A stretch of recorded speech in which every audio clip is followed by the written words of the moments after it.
Hey everyone, welcome, welcome. Today's just another chill day. I kind of have the day off from commission work, so I'm just gonna finish this little sketch that we have going on here.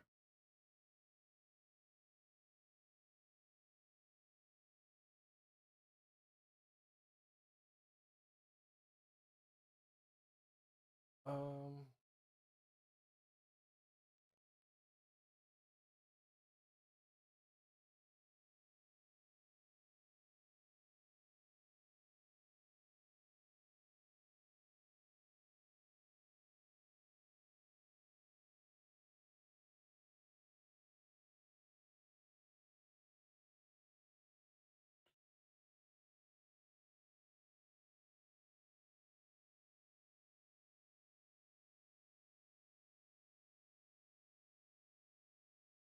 okay, all right, everything looks okay. I'm testing out some new stream settings, so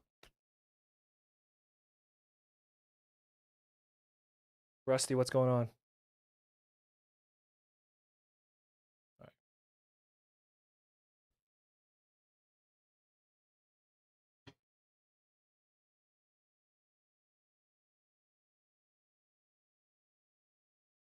right.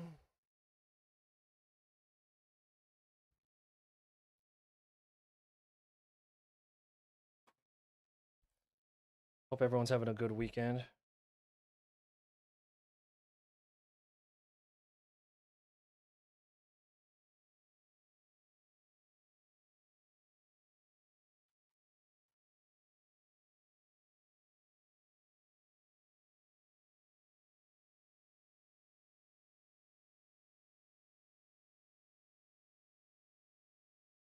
We have for the clothing, probably have to go like a teal, maybe, because we're gonna use like a quadratic color scheme on here. So, for the shadows, we're using like a green. Um, Skin, we're using reds and yellows. Which, by the way, now that this is dry, well, kind of dry from yesterday, I can go in with maybe like a red orange on the skin for the subsurface scattering.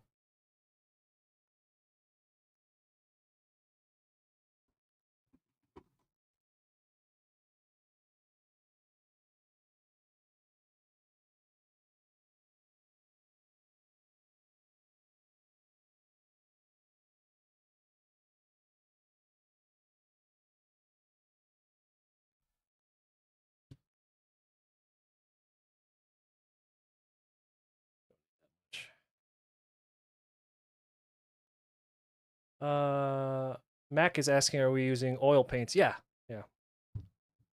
I kind of have not kind of. I have the day off because I finished like all my client work, so we're just kind of chilling today, doing some oil painting, taking it nice and easy. What are you up to? What's everyone got going on this fine weekend?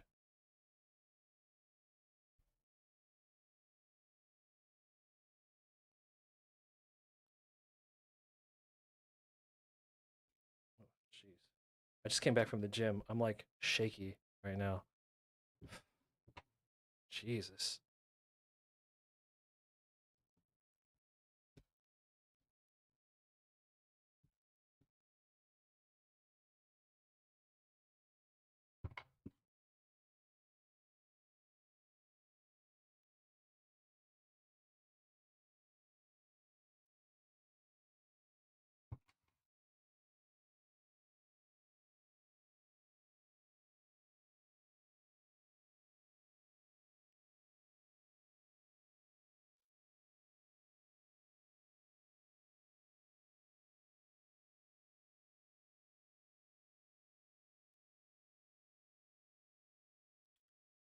Gee, I'm like super shaky right now. Really good painting. Well, I'm actually pretty new to oil painting. Um, I work a lot with like alcohol markers, like Copic markers. I'm a I'm more of like a technical artist in regards to like how you say like machinery and stuff. So when it comes to oil paint, I'm actually pretty new. Um, I think this is my third painting I've ever done. This was the first. Oh, where'd I put it? Oh, yeah, the first oil painting I did. It's drying over there in the corner. I'll go grab it later when I take a bathroom break. But oil painting is not like where I make my money as an artist, so it takes a back seat to the stuff that takes a back seat to the stuff that makes me my dough. Um, I find that it's the medium itself so far with my experience hasn't been very difficult. Um, I spent a lot of time watercoloring and digital painting. Um, and it's like if you can do one, it almost feels like you can do them all. Honestly, it's kind of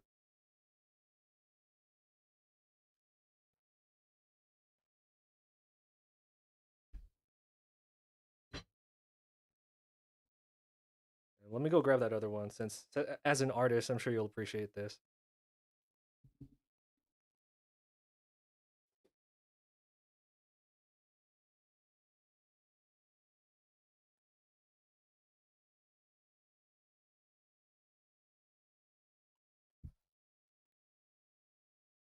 Yeah, I was just getting really bored with my current medium that I was using, so I'm just kind of dipping my toes into other stuff. But honestly, it feels pretty like once you can do one, it's just like it's not so much the technical stuff in regards to how you're moving the oil around or how you're moving the watercolor around. It's more just like uh your understanding of the stuff you're drawing. You know what I mean? Like that's clearly the more important thing. All this shit feels the same. I wanted to move to gouache, or I wanted to try that, but like um in my research I know that like oil painting is a lot more forgiving because it takes fucking forever to dry. So that's why I leaned into doing that first.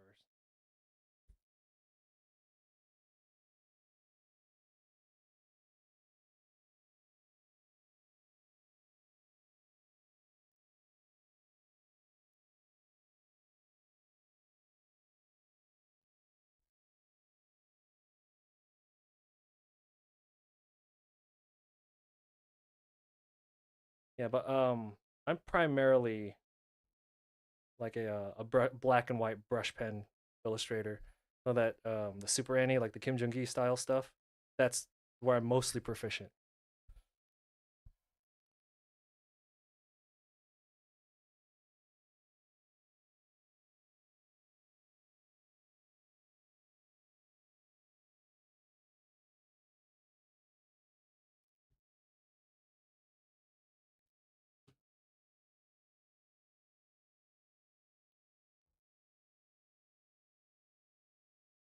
But this is still a lot of fun.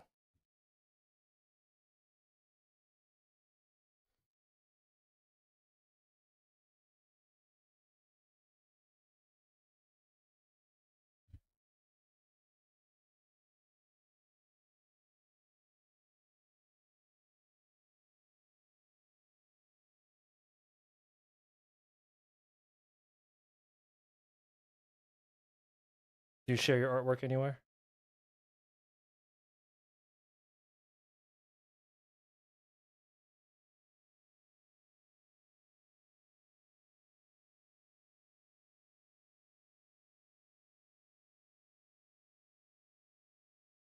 We'll just kind of work that orange, that red orange, kind of work it in there.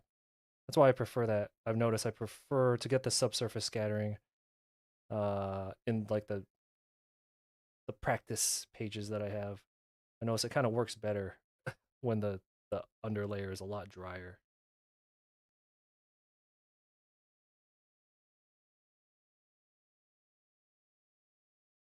Uh,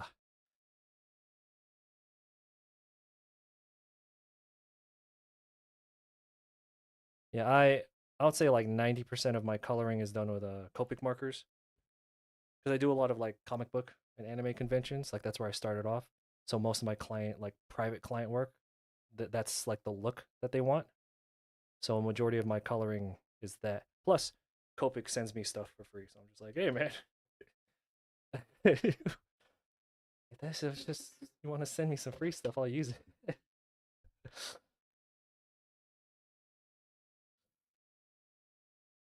I'll do commercials for Coke and Pepsi.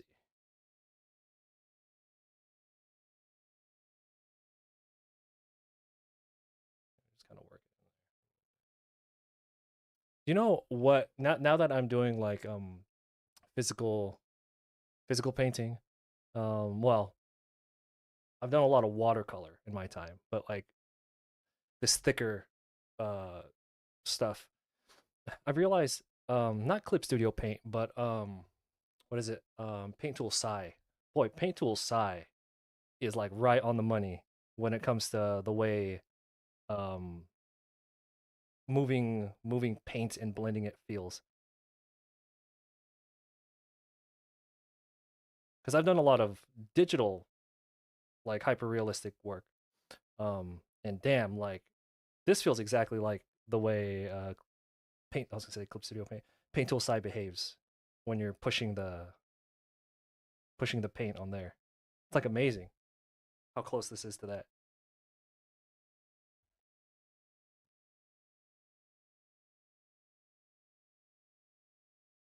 Yeah, Copics are hella expensive. The first couple of years I was doing conventions and I was trying to get client work using Copics. Um, I only did neutral grays, and then you know how Copic comes in like every value. It's like the individual marker for like N0, N1, N2, N3, N4, right? I actually bought every other one, and then like I bought N0, N2, N4, N6, and then I just learned how to blend backwards because I couldn't afford because I couldn't afford to buy like a bunch of them. Like I have some friends who have like the suitcase that has all the stuff. You know, like the Seto Kaiba suitcase that Copic has. I don't know if they still have it, but it had like every color ever. I had some friends who had that. I'm not gonna lie, they're not. I don't talk shit on my friends, but like they never really got proficient with blending and using it, Copics, because I think they're just like I have every color here. I don't really need to get good.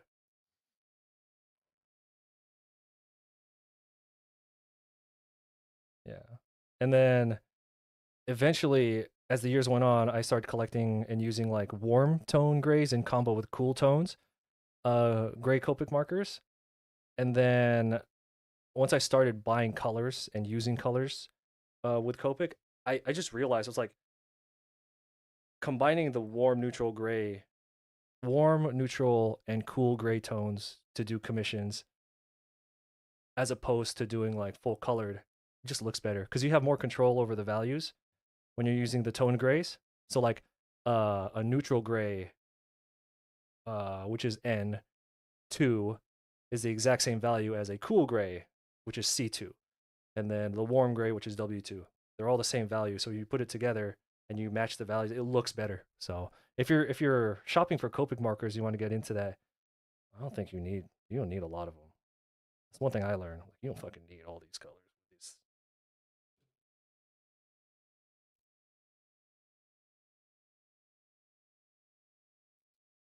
much cleaner, yeah. But it is because you could value match so much faster that way when you're using just the tone grays, and that is always going to have a superior look because like the even if the viewer doesn't know, they could tell. You know, I mean, I go to a lot of anime conventions too, and those weebs maybe they can't tell, but like, hey, what's going on?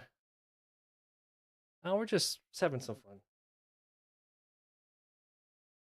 Yeah, if anyone's curious why uh I'm multi-streaming on TikTok, YouTube, and Twitch. So if I'm talking and you have no idea who the hell I'm talking to, that's because I'm looking at multiple streams right now.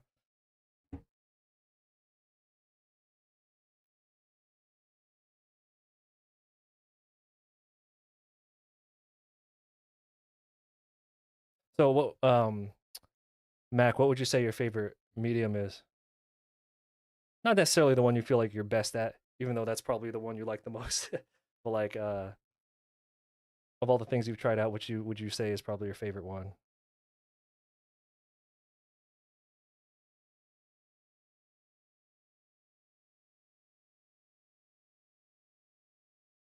My favorite is still just black brush pen. My favorite. Technical, because I'm a very technical artist. That's still my favorite thing to do.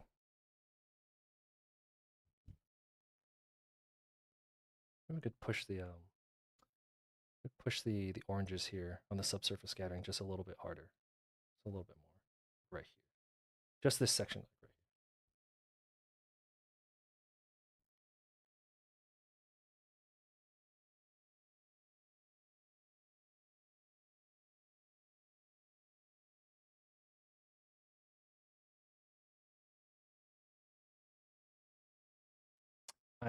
Side note, I'm testing out some new stream settings and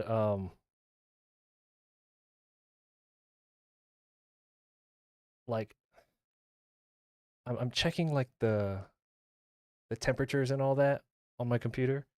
And man, we could push the stream quality way higher than I thought we could. Like right now, it looks okay, right? Because I didn't want to push it too far on the first adjustment.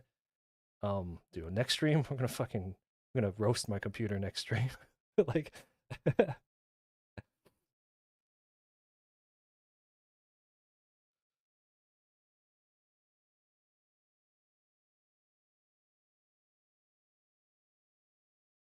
some of the advantages to streaming artwork versus streaming a game is unless you're running like a dual stream setup or a dual computer setup, you're always having to leave leave a little bit for the game that you're streaming, right? Um, I'm just streaming a capture card. So anyway, if things might look a little choppy this stream, that's because I'm still testing out a lot of things right now with my new setup. We should have it dial after this stream. I'll have all the information I need. We could dial it in, and the next stream will be like crystal clear.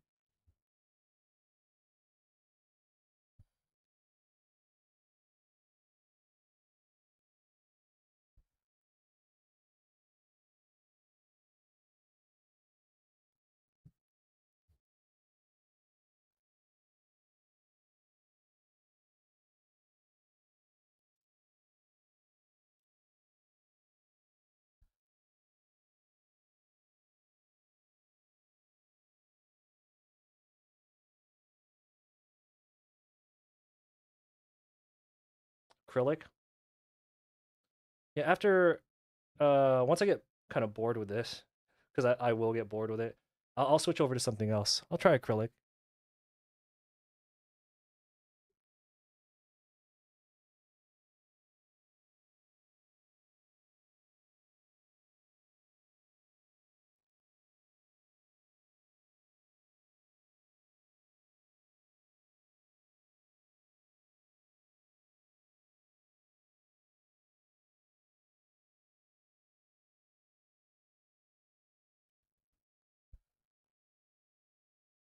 A little too thick.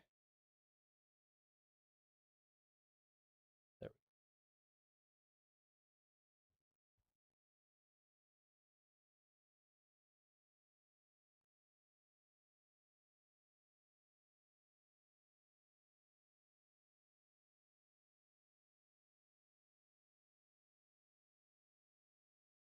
Well, I hope everyone's is it Sunday? I hope everyone's having a good Sunday.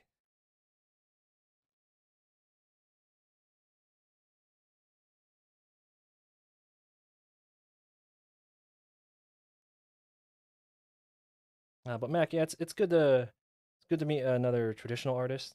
In the field that I work, um, I'm like surrounded by like 99% digital artists. Uh, Sometimes it's nice to just, you know, Willem, what's going on?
I get what you mean. Nobody in your family does art or whatever. Yeah, yeah. Me either. But I mean, fortunately, since I do work conventions, I may be surrounded by like full digital artists, but at the end of the day, I am still surrounded by other artists. So uh, that is something that I probably shouldn't take for granted. A lot of people like like I live in California, so I can always find a group of people. Like if I really wanted to, I don't go outside, but if I wanted to, I can go outside and like find other artists, right? Some people live in like rural areas or whatever and just kind of will never find someone to talk to about this stuff unless it's online. And even then you're just like, I don't know this person.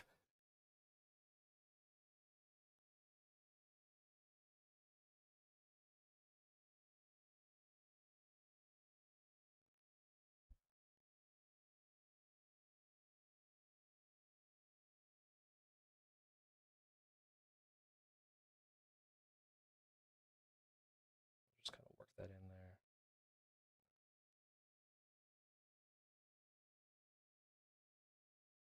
Used to go in art class on Friday, but got really art block. You've been in a break. Everyone, everyone, even the most professional artists, will have some, however you want to call it, art block or pause or whatever you want to call it. Everyone will have that issue every now and then.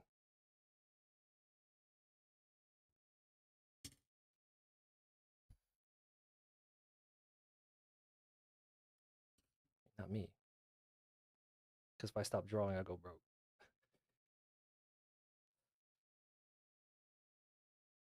No, I get that sometimes, and I'm just kind of like, uh, streaming. Actually, I haven't streamed in a while, but luckily I haven't really felt that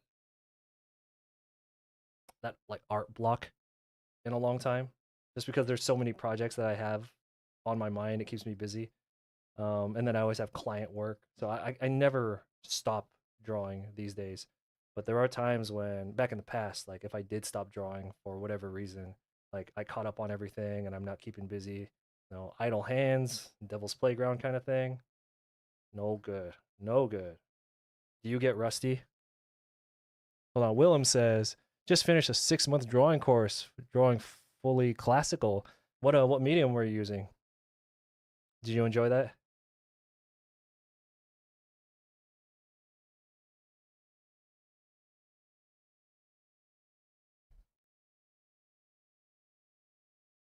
I had a can of Gamsol open for like 45 minutes here while I was cleaning my brush. They say you're not supposed to do that, but I felt fine. Or I lost so many brain cells I couldn't tell whether or not I was doing okay.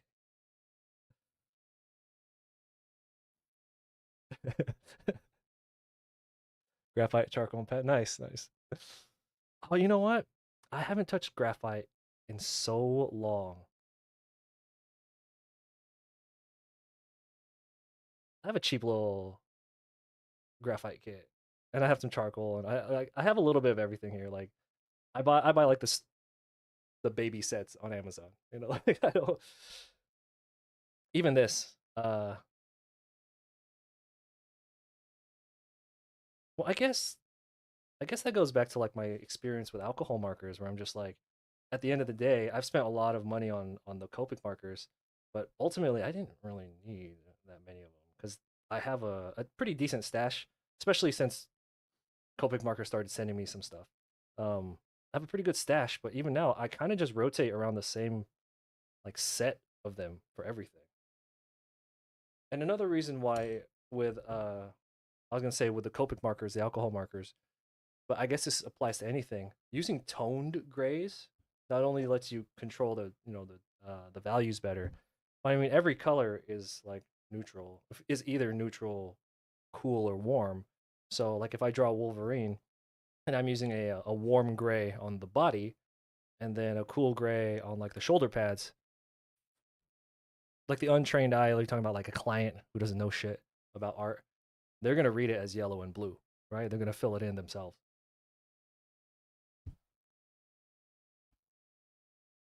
Your teacher was Russian and had some very complex methods, like with like planes and shit. Mm.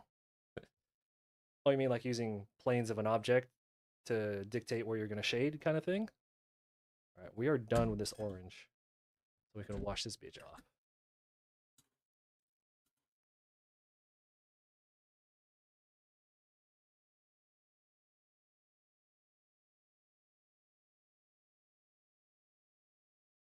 Yeah, so that was kind of my reasoning, my coping with myself about not wanting to buy more Copic markers. I was like, well, I mean, it works like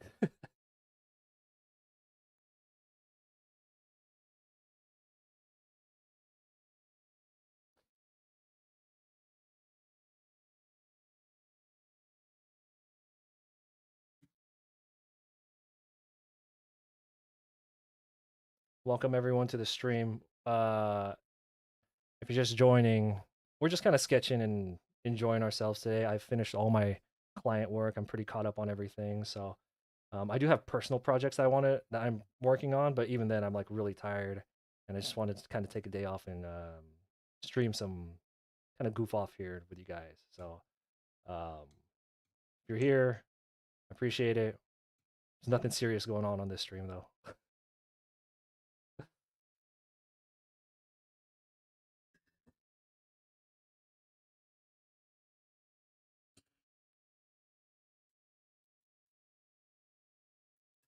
So the rest of this, we're not really going to need the smaller brushes.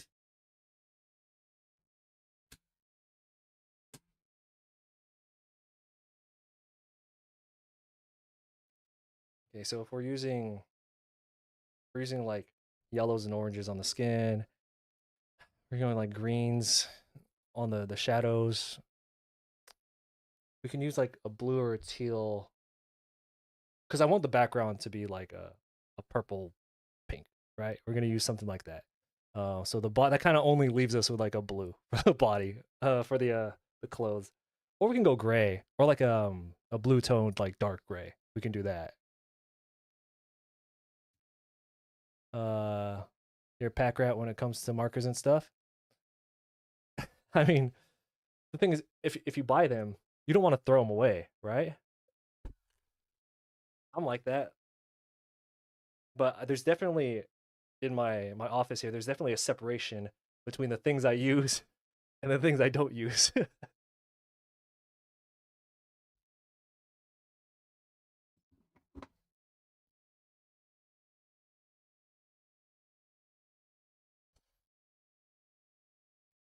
It's too much of a pile.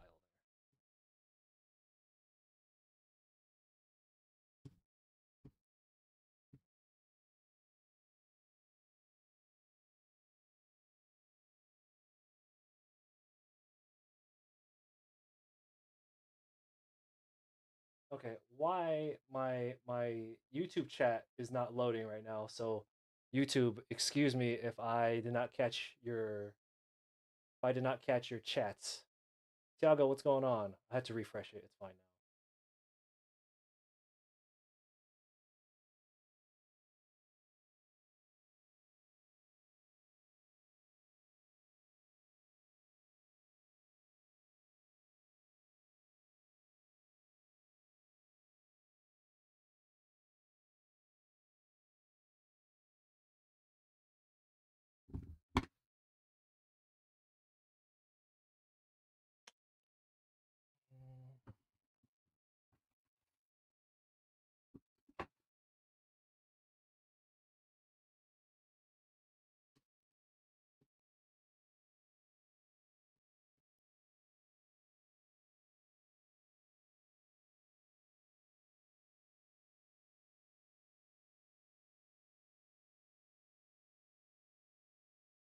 Eddie says hello from sunny NYC. How's it going? I will be at Anime NYC later this year. They moved it to August. It used to be in November. Yeah, I'll have an artist table there.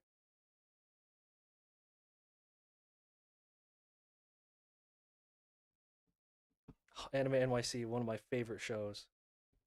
I'm very fortunate that I've been accepted there every year. I don't want to say I'm grandfathered in at this point, but I've been doing that show since like it started, and I hope that I'm grandfathered in.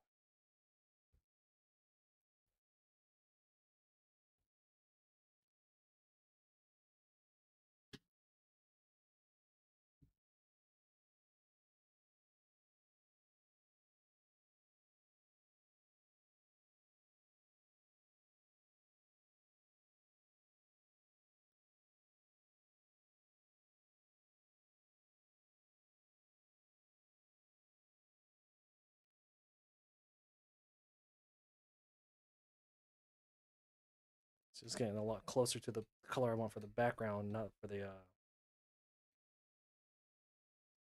jacket.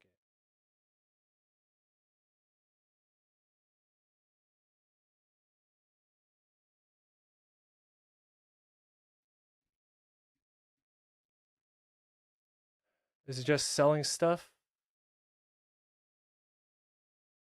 Yeah. So when I go to conventions, I sell fan art, sell prints of fan art. You want to see an example of the kind of stuff that I sell at conventions? I just got a fresh new delivery of prints.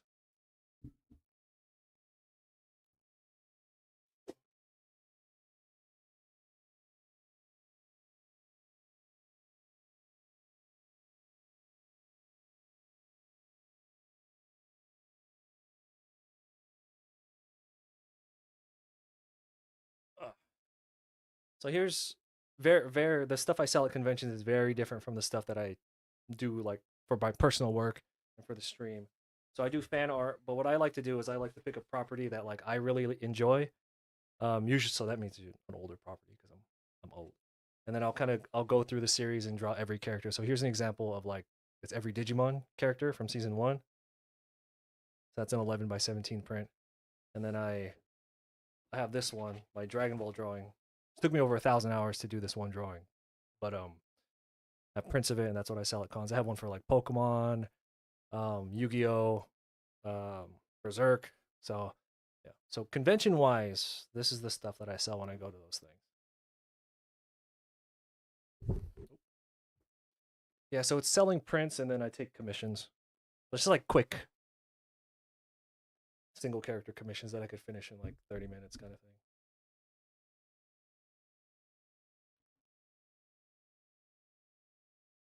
And those are digital.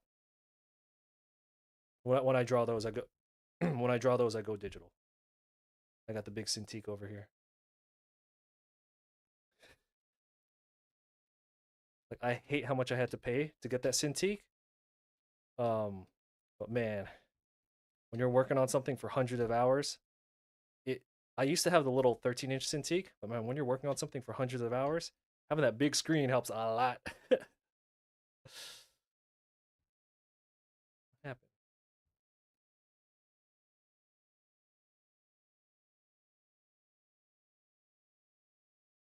This is basically just gonna be blue again.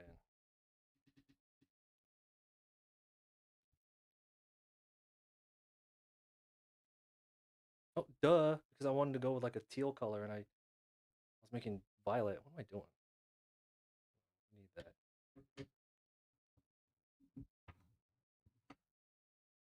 that.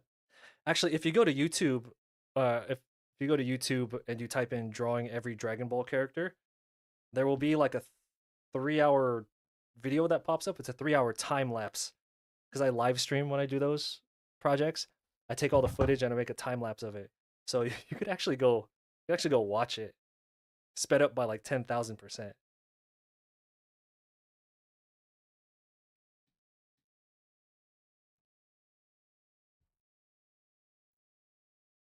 And at the beginning of that, you could see I started that project.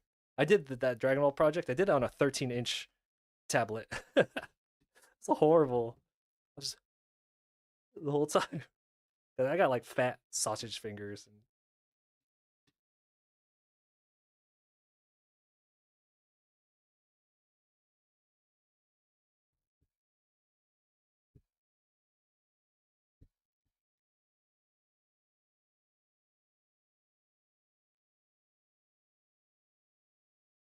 those are quite complex. How can there be only 3 people here out of 45,000 subscribers. This is the YouTube chat we're talking about right now.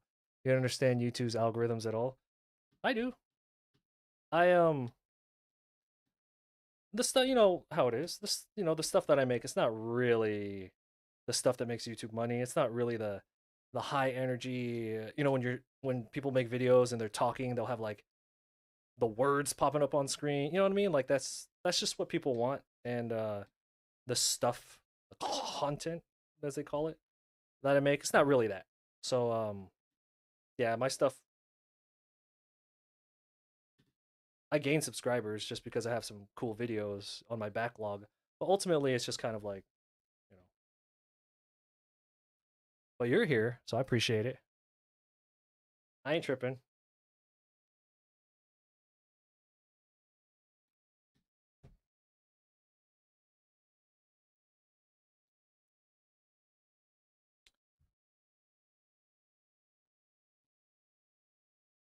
We're getting close to the color that I want for the clothes, especially specifically for the earpiece. I think we got it. Okay, good, good.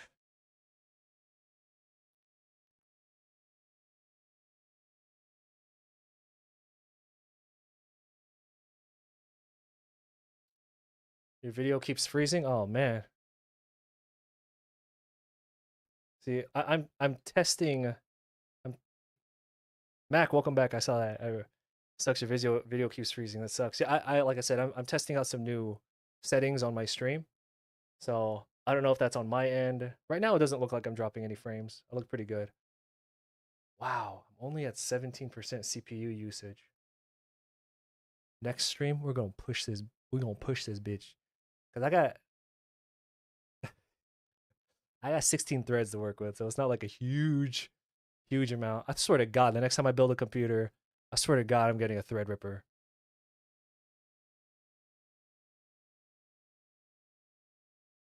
Are you self-taught or do you have formal? I don't have formal art training. Everything's online. No, I didn't go to school for art. I went to school for other stuff that I'm not using now.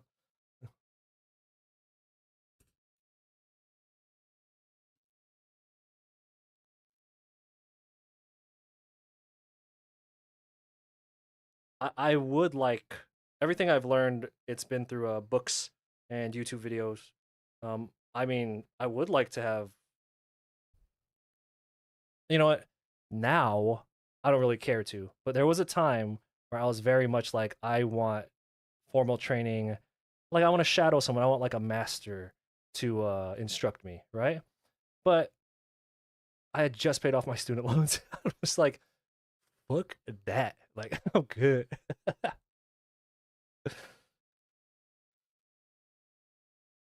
Like we just got out of here. We don't.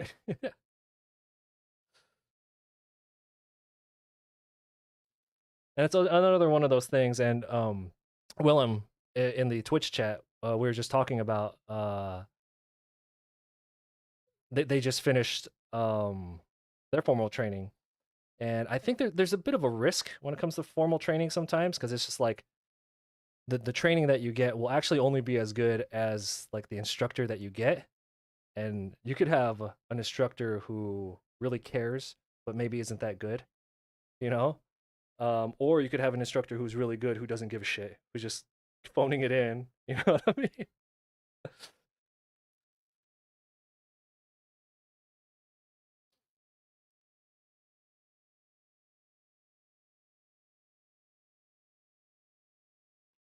Yeah, it took me so long to pay off my student loans that the idea of well, just the idea of debt in general. So I'm based in the U.S., debt city or debt land, right? And I'm currently debt free, and I'm just like, you know what? I'm not interested. Like I'm like when we got a new car, because of my bad experience dealing with student loans, my life goal was to pay that car off. Like we had a 5 year on it. That shit was done in like 2 years. So I was just like, you know what? Nah, I don't want to deal with this shit. So the concept of going back into debt to get formal training, I just can't. So I think And I think I've done pretty well.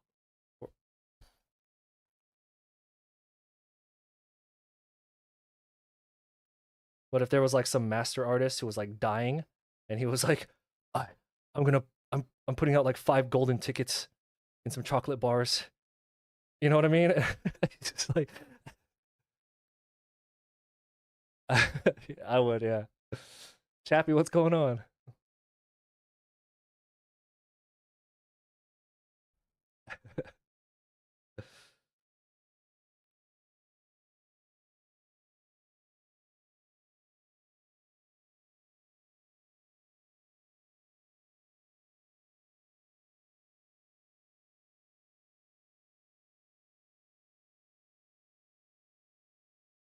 Chappie, it's good to see you. I hope everything's been going well. Ooh, what was that? Oh, hey, what's going on? Thanks for the raid. Um, oh, we're getting a really bad glare. How is I appreciate the raid. How's everything going? Yeah, I haven't stranger. Yeah, I haven't been streaming. Just other things going on, you know. But I am caught up on all my work, all my client work rather. It's not personal stuff that I'm kind of putting off. So today we're just hanging out and having fun. Let's just relax. Just came back from the gym, so like the wife is knocked out right now, and the dog is passed out too. So I'm just like, all right, I get a few hours to myself.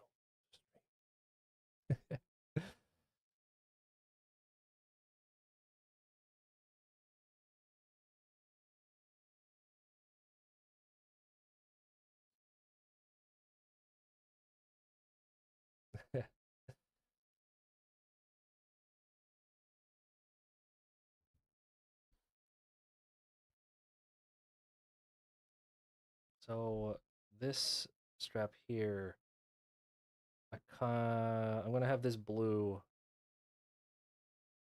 here on the jacket, but the straps I'm probably actually gonna have the same color as the hair. Let me revive this color over here. What were y'all doing on stream? Do any of you guys play pool? This is part of the TikTok chat. No.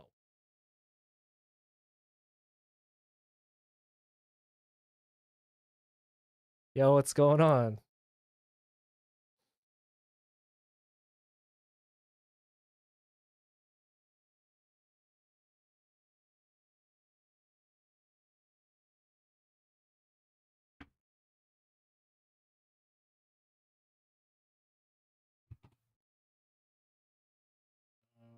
I think this will be the last of this green that we'll be needing.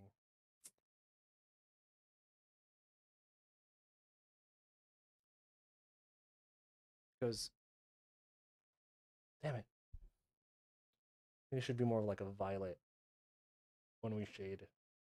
This is already really dark. I'll go for more of a violet in the shaded area, and then bring it up to like a light teal. Okay, I know what I'm doing. All right. Okay. All right.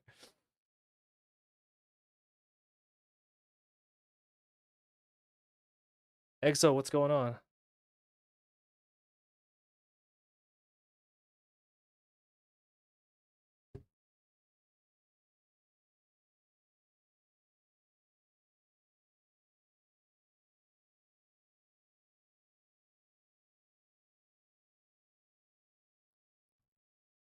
Eddie in the YouTube chat is asking, do you have any other creative outlets other than drawing? No. No, like none at all.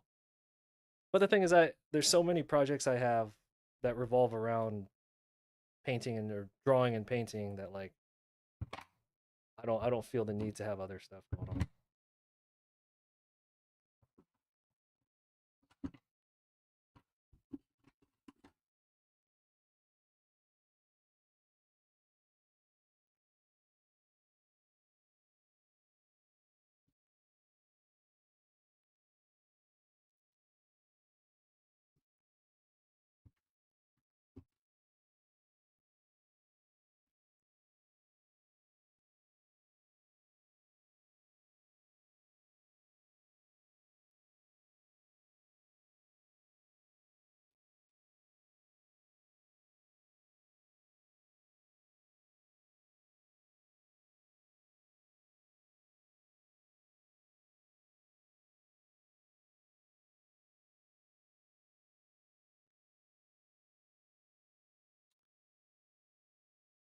You finished the commission. Except for hella early yesterday. Like you passed out too early.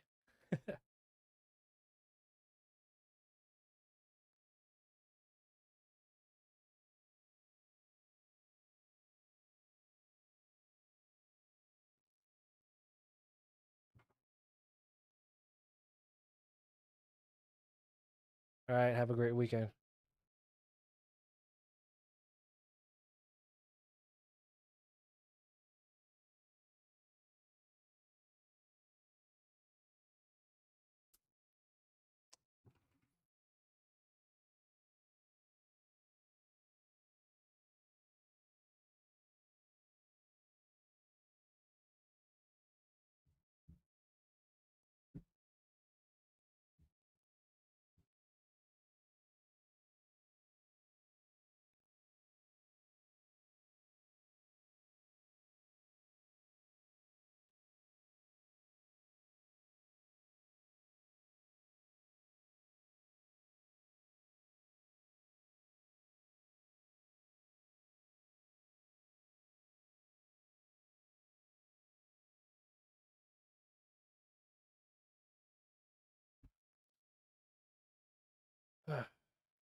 Yeah, so once we finish this painting, which will probably be another hour, because like the face is what usually takes the longest.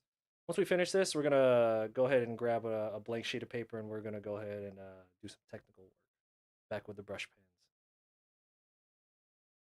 I've been I've been getting back into like my interest in cars is starting to come back, so we'll probably do some kind of car related artwork.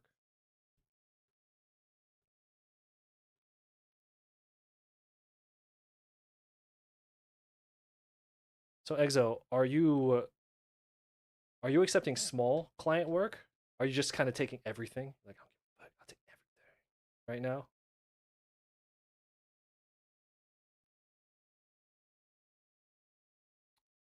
Wow.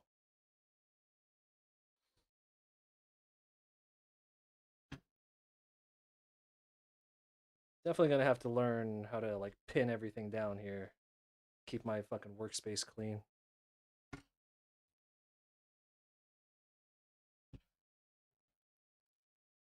My ass.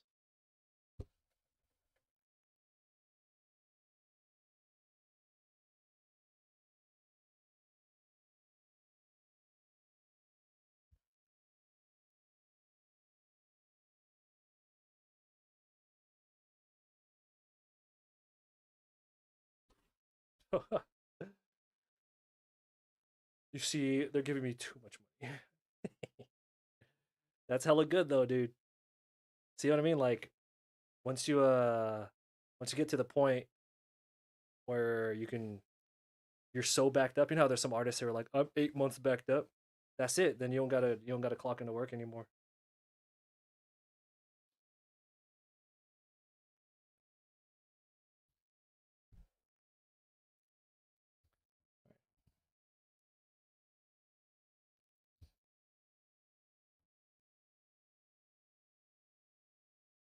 Damn, I can't get this. I can get it the way I want. I'm just being stingy because I don't want to use all my white. God damn it.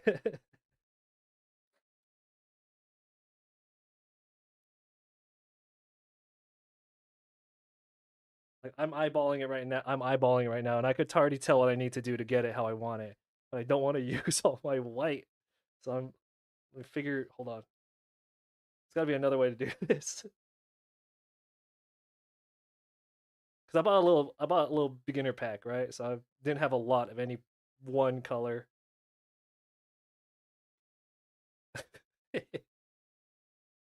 hold on, hold on, I'll figure it out.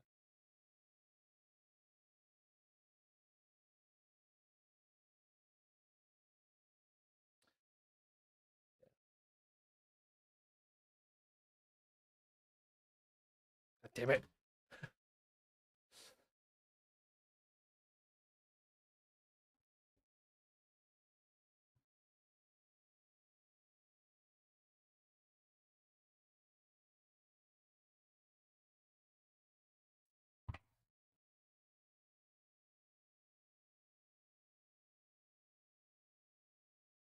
All this for some spaghetti straps.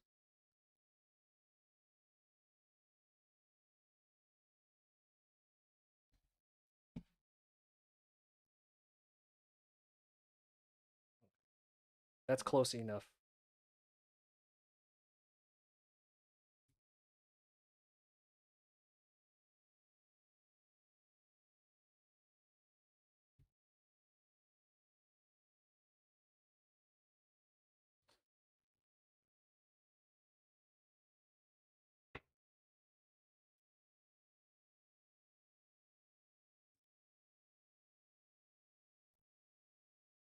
This right here. Let's get the straps first, like the spaghetti straps or the tank top straps first.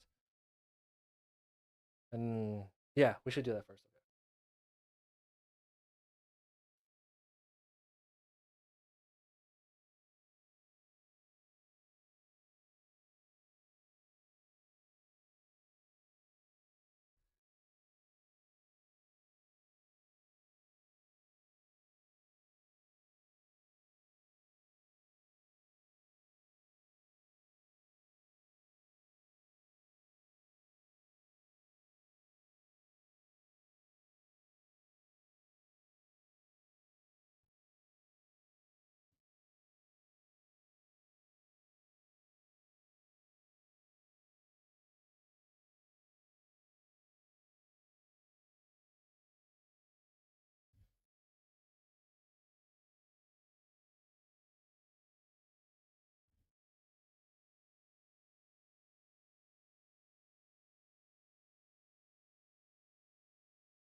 All right, Mac. See ya. I appreciate you hanging out. I know you already left, but appreciate you hanging out with us. That was Mac in the TikTok stream, the TikTok chat. If I'm speaking, if you're watching this and like I'm answering and you're just like, this what's he talking about? It's because I have like 3 chats up right now.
Yo, Malcolm, what's going on?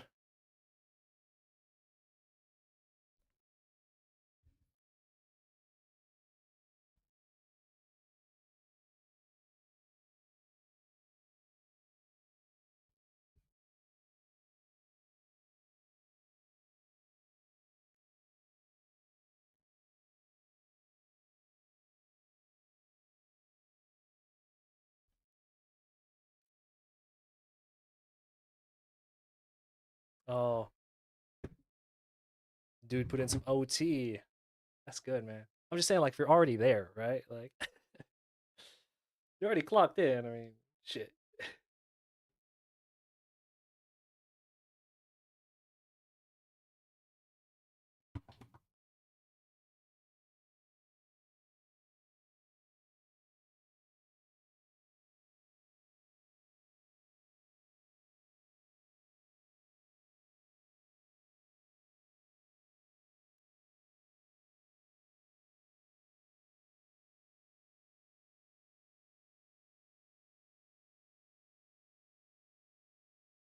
I should wait for this to dry.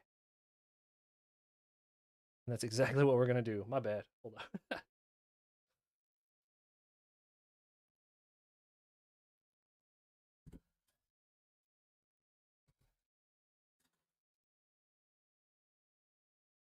Oh, see, you didn't mention that you work from home. All you said was you got a new job. Oh, see, we're talking about cookie problems. Now you both work and live near cookies. It's a wrap now.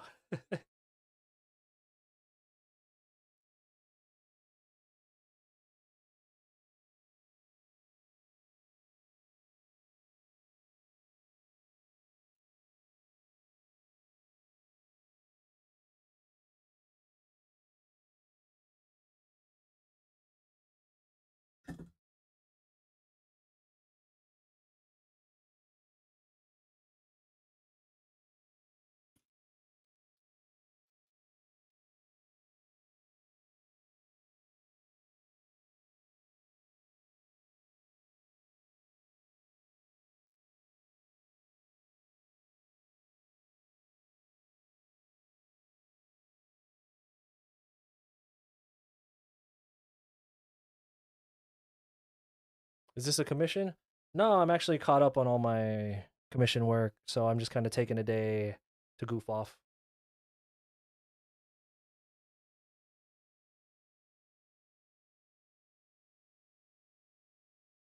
So I'm pretty new to oil painting. You guys know this is like not at all what I do. Um, so I have quite a few sheets that are all most of them are thrown away now of practice, but the first like actual painting that I did from start to finish was this, and this was with reference, obviously, right here. So this one was with reference, right? So right now I'm trying to do something without reference. I'm just kind of trying to pull from my general art knowledge. So if I'm moving a little slower here, it's because like when you're using a reference, you don't even have to think. Like I don't have to pick my colors. Like, but for this one that I'm doing with no reference, I have to pick like everything. So if I'm moving a little slow, that's why. It's like, what do I?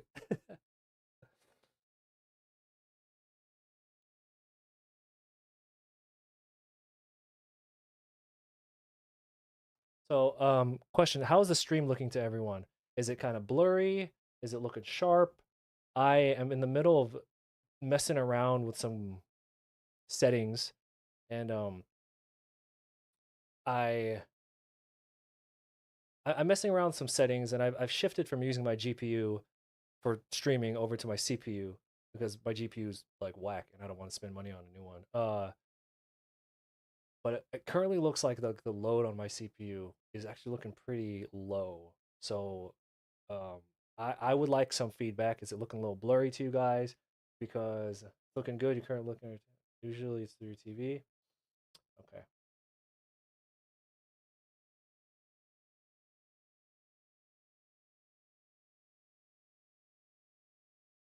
Yeah, it doesn't look like I'm dropping any frames. Everything's looking solid to me. I'm just worried about how the quality looks getting over to you guys. So I think the lighting is a little dark. Yeah, I did have to drop the lighting because of glare. Here, I can mess with the actual camera settings.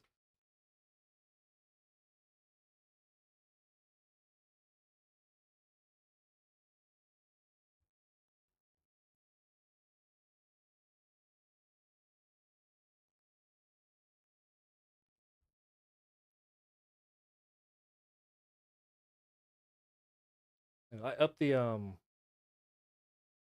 up my ISO a little. I'm trying to keep the ISO really low. But see, when you do that, it really washes out. Hold on.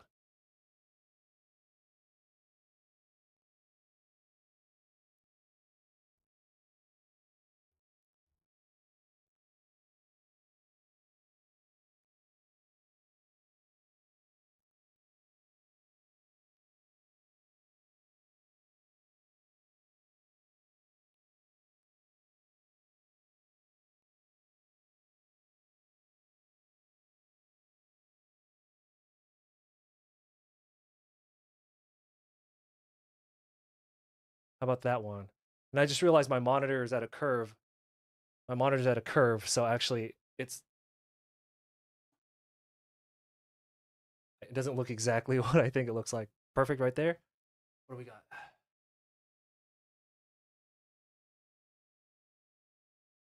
We have ISO of 250 and a 1.8 f-stop. Okay, we'll keep it right there then. It's really hard because like the light sensor's facing down on the computer, so it's almost relying just on strictly bounce light. I've thought about installing like a little camera to loop up and kind of point upwards to to sneak in like an extra, you know what I mean? So, all right, we'll keep it like that. But we are getting a lot of glare right here. So,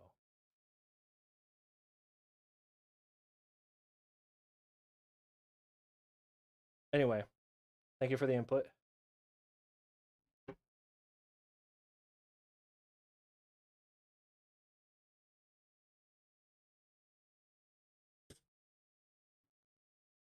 The traditional drawing setups are hard because of lighting. Yeah, that is that is the worst. Lighting is such a pain in the ass when it comes to traditional art. Jet A, what's going on?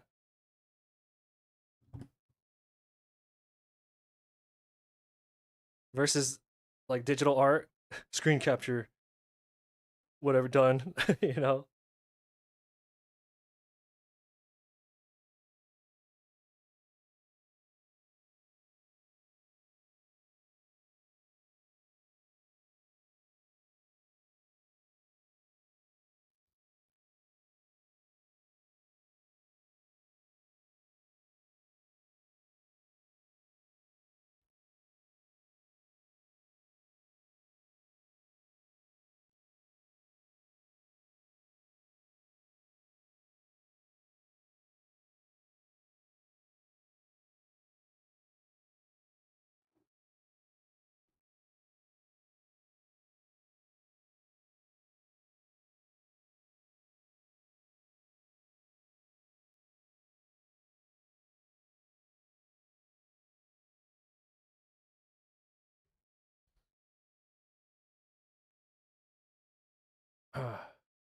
Hey, what's going on?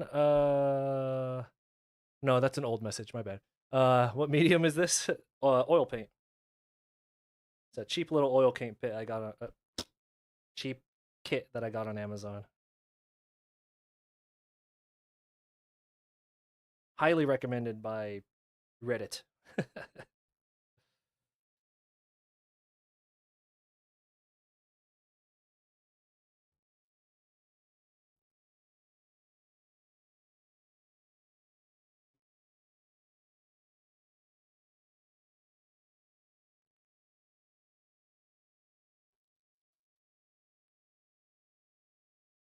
While you're working, you had 101 Dalmatians playing in the background.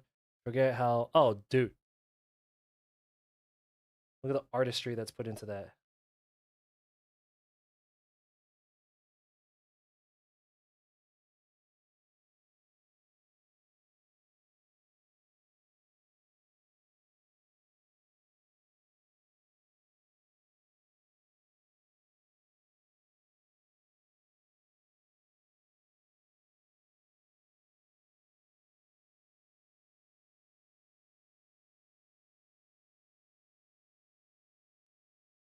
Yeah, so like we were talking about earlier, this will be my first oil painting that I do without reference.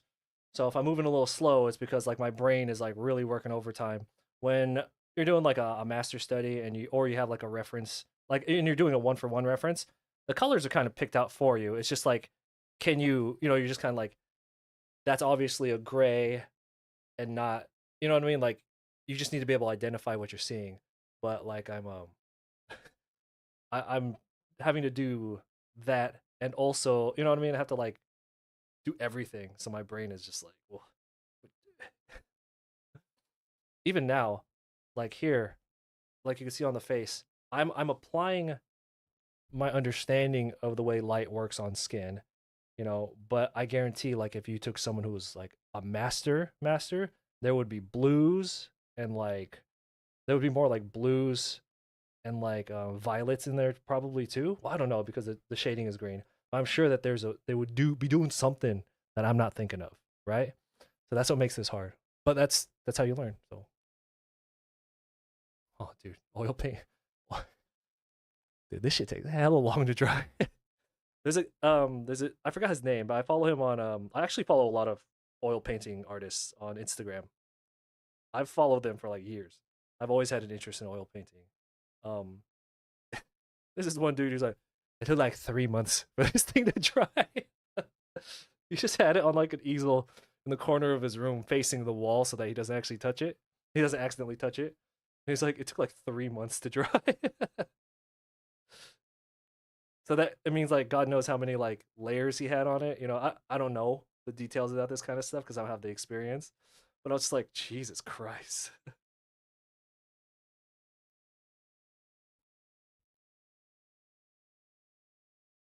Like dry it enough so that he could transport it to the client.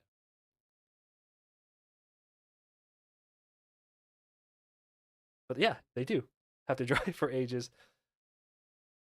Um the other painting I showed earlier, that little one that was a study, so it was a one for one study.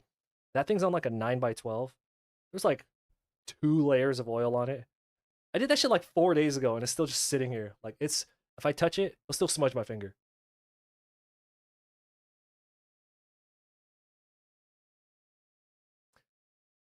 You are. But I'm not doing all that. Now, to be fair, I did most of the skin yesterday. So, like, with how wet the skin was yesterday, I could not do the subsurface scattering the way I wanted, to get that redness in there. So, luckily, like, we did that yesterday. I let it dry. So, I was able to do the subsurface scattering now. For the rest of this, I'm not going to let it sit and dry just because I don't want to fucking do that. But yes, you're right. You're supposed to.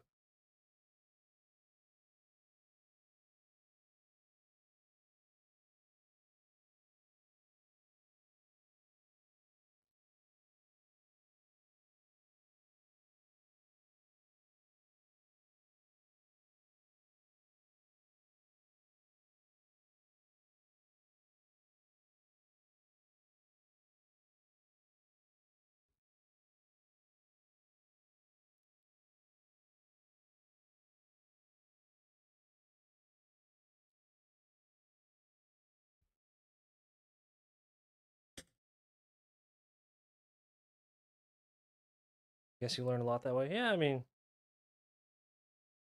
learn eventually, right?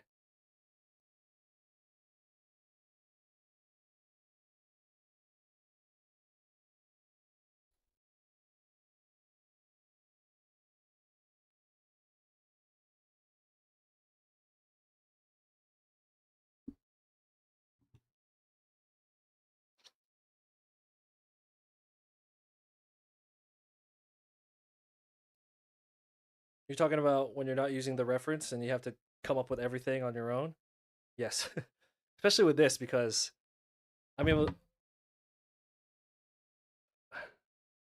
trying to sound like a cheap bastard, but like, if you mess up, it does cost you money with with paints. It's not like a Copic marker, just I kind of messed up a little bit. I got a little tube. I have a little tube over here I could refill the marker with. It's like $5. It's not a big deal. Or digital art. Hmm. I think I'm gonna make like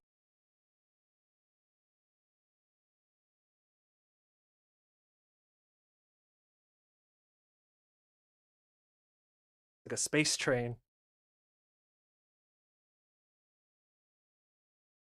What's that Transformers name?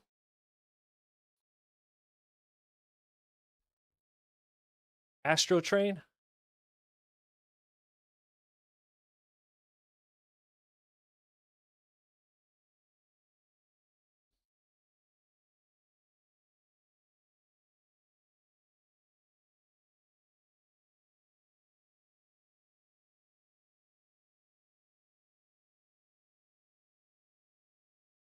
Oh, hold on. The looks like the YouTube stream is looking really bad.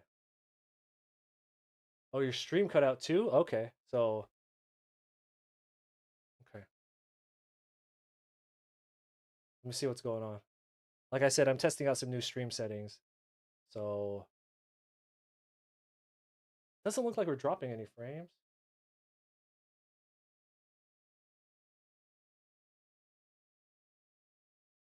Looks like my internet in general is just tripping out. Uh-oh.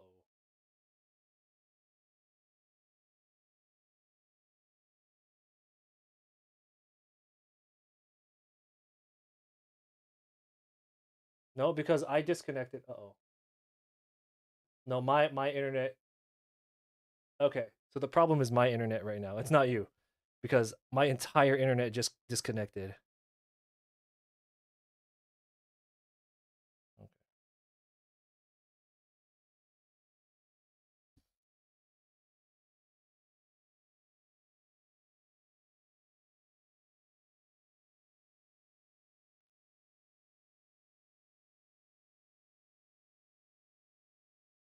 I'm still having problems. What?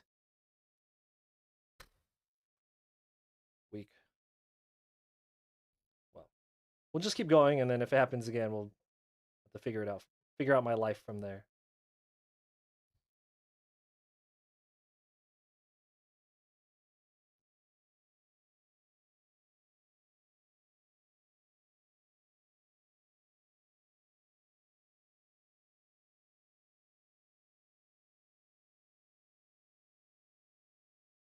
Are Copic refills cheap?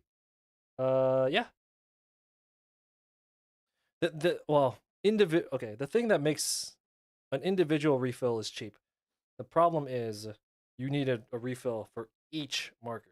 You have to buy an individual refill for each marker. But I guess that's how like painting is, right? You got to buy a new tube.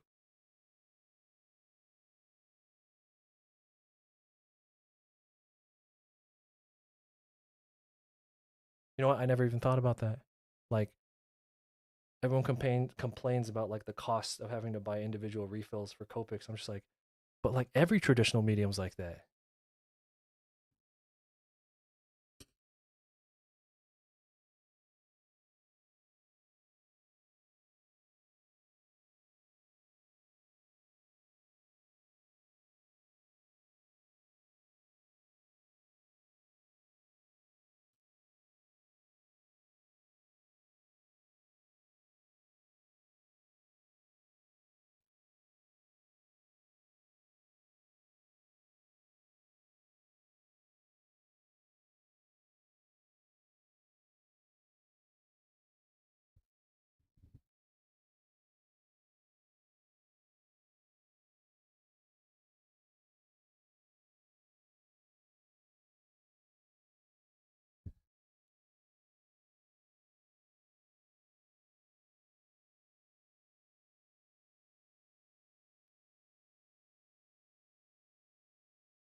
There's something about traditional that digital will not. Yeah, yes, I agree with that, and not in like a the snobby way.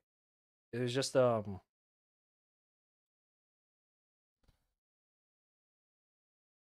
there's just I think a lot of it has to do with the textures that traditional art um produces. And I mean, you look at how many brush kits are made for digital to emulate texture. Clearly that's something that, people want in their digital work, right? And that is just an inherent thing that comes with traditional art. So, yeah, there's just certain things about traditional that digital just can't do. And to me, one of them is textures. Even if you like emulate a texture really, really well digitally, it's just not the same.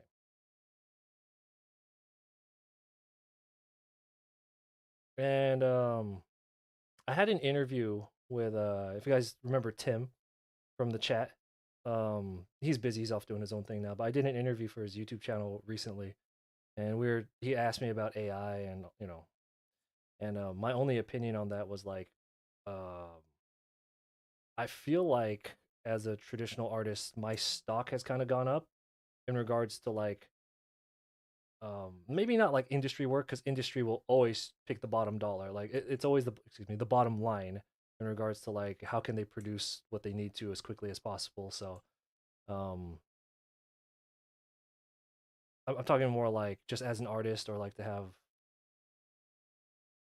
casual eyes to your work. I feel like my stock as an artist has gone up because I'm mainly traditional. And with AI, I feel like people who like art, or they're collectors, or they want to commission something, there's been a huge rise in traditional commission work that I'm getting at conventions. Now, for like the layman, the normal person, they don't care. They'll buy AI stuff. They don't care. But I have found that more art fans of art itself have been more open to getting like traditional commissions from me. That's what I mean.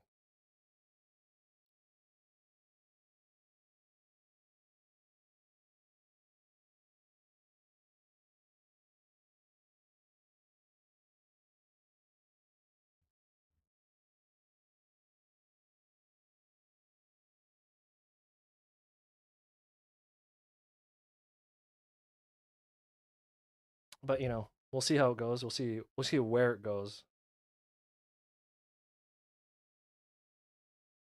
The this green here on the tank top is just so oversaturated. I thought I had that calmed down. Like it looked okay on the palette here. Damn, that is like really oversaturated. That's what I get for being a cheap ass and not wanting to put more white into the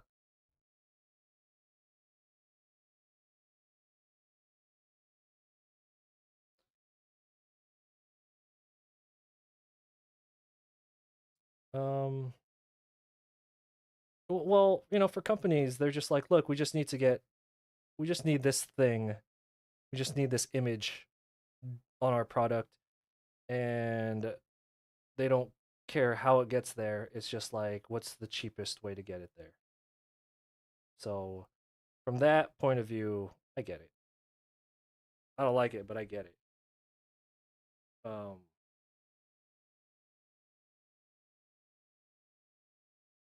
like if your business is focused around, like, if you have a business that's like, oh, fucking like construction or something, right? Or you sell like porta potties, like, and you want to make an image, for your website of like someone like sitting on the toilet or whatever. If you hired an artist or a photographer to get that done, that's way more work, than just being like going to Facebook. Who knows how to use these AI generators? I do. Here's $100. Just type it up. That looks okay. Yeah, that's fine. Give it to me.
No, but that's what I'm saying. It's just like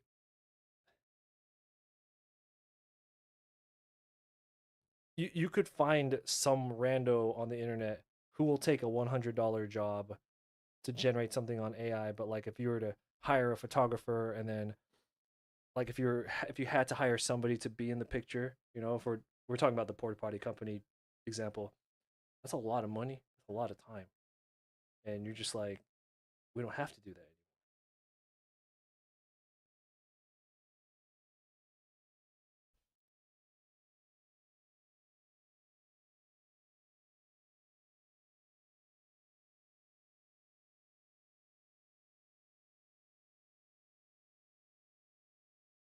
But for the word I was looking for was art enthusiasts, people who want just like nice drawing of their favorite character.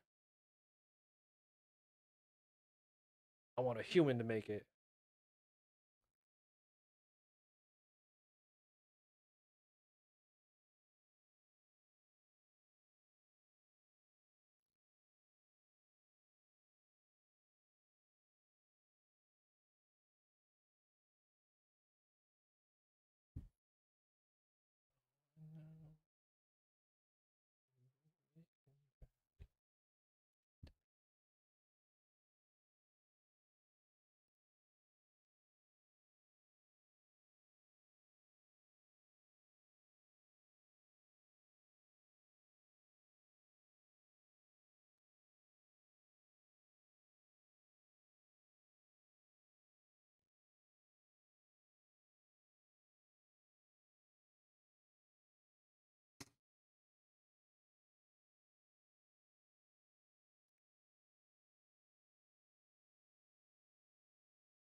Or there's a there's an artist, I forgot his name. He's like a DC artist, and he has been called out for years for tracing other artists' work, and now he's using AI generated stuff rather than tracing other artists' work, and he somehow still gets work.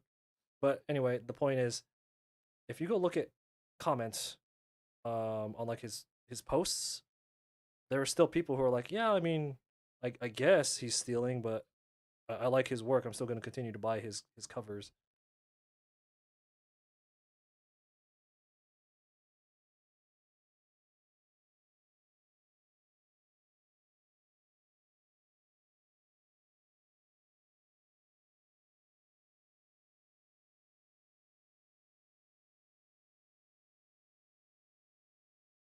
This is what happens when you don't let the oil dry underneath.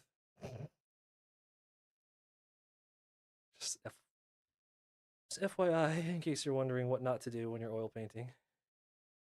Also, I'm not using like canvas paper, or I'm not using I didn't even prime my paper with the what's it called, the gesso or whatever it's called. I'm not using canvas paper. This is Bristol board. So actually,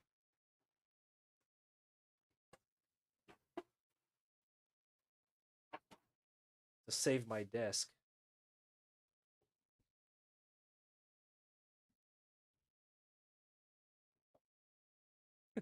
just using Bristol board. I'm not gonna use like expensive paper for practice sessions. Like I'm good.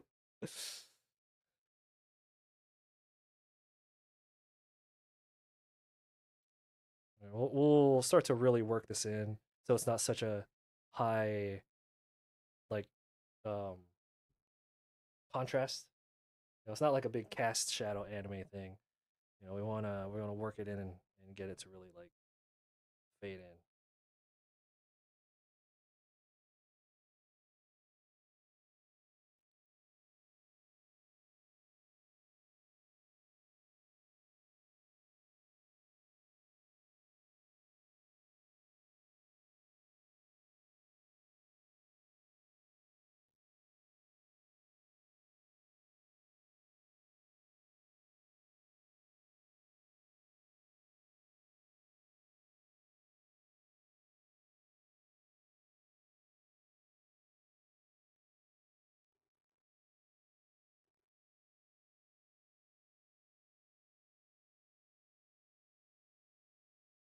Thrasher, what's going on?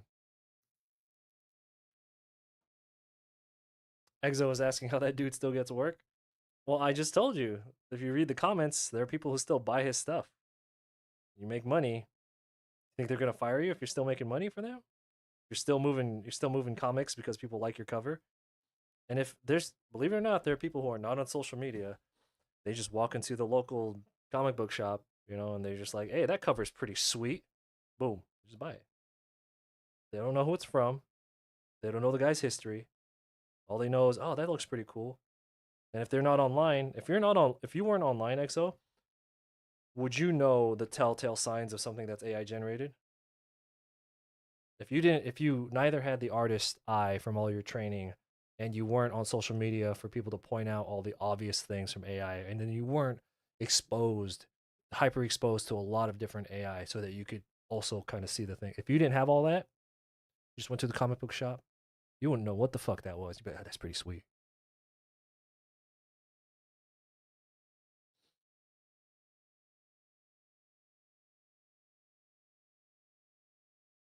Manual in the TikTok chat, thank you.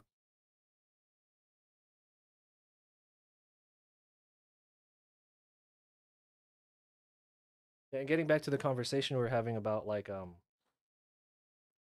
companies who want to utilize AI for their business, um to increase the bottom line and cut their costs. That's another thing where it's like, we'll use the porter potty business for example. Do you think that somebody who is like shopping for porta potties for their business, like, oh, I have a construction that's going to be set for like 3 months, I need to get some porta potties out there, and go to a company, they're on the website, even if you think they know what they're looking at, even if they saw that it was AI generated, you think they give a shit? The only companies who are getting called out for using AI generated stuff for like their promotions are fucking art companies. You know what I mean? Like,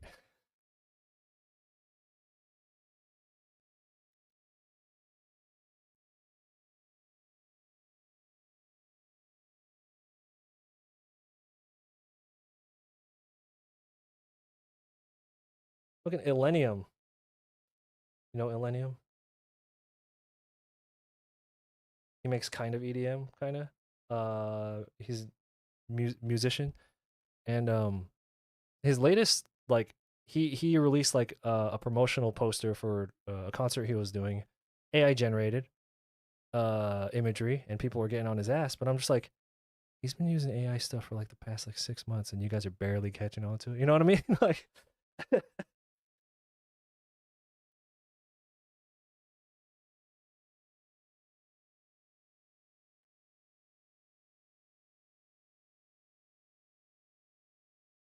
ooh, my CPU's running hot.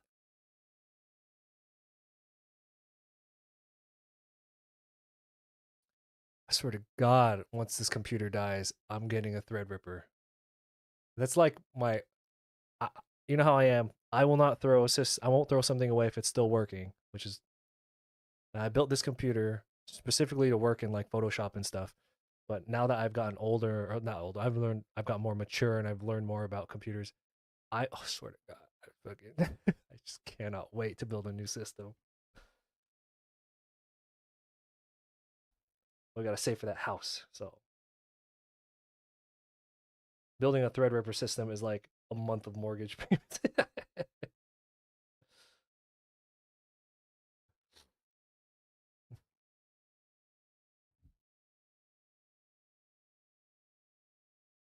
Exo, are you on an iPad? Are you Procreate?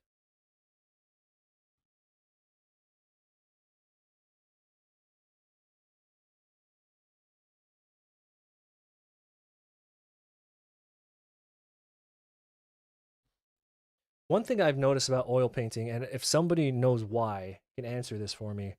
Why is there never bounce light or like like a rim light on oil paintings? And I get you want like a you want the lighting to look like natural, right? Because most oil painters, traditional painters, uh they don't have like fake studio setups where you have like where you could set like a bounce light like a rim light behind you, right? But how come I can't find any oil paintings that have that? Is that just like a bougie thing where you're like, no, but that's not natural light. That's not how it works.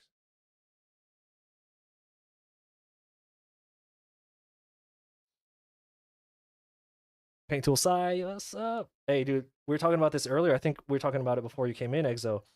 I've done a lot of hyper realistic paintings on Corel Painter, um, Clip Studio, and Paint Tool Sai. Moving real paint like this, Paint Tool Sai hits it like it like nails it.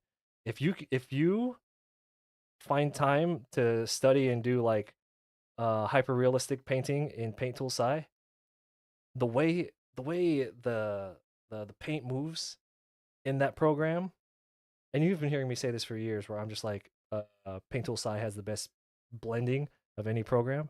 It's exactly like this. It feels exactly like this, dude.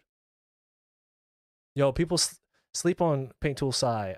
The only downside to Sai is that there's a limit to the size of the canvas, and I don't know if that's because I have a pirated version of it, or if the real one, you know, because like I when I do my projects, it's like 12,000 by 19,000, right? Um, and Paint Tool Sai can't go that high. That's to me the only downside. If you look at the early, like the early Deviant artwork from like 10 years ago, you know how everyone was using Paint Tool Sai at the time, right? It has a certain look to it. Paint Tool Sai produces a certain look when you're painting, even if you're doing anime characters. The way things smudge and the way they blend in Paint Tool Sai, I fucking telling everybody, like, it's the best. And I have tried everything. I've tried Corel Painter. First off, Corel Painter ain't all that. I don't know why everybody likes it so much. And Corel Painter is so resource heavy. You think Photoshop burns your processor and uses RAM? Fucking go use Corel Painter. See what happens to your computer.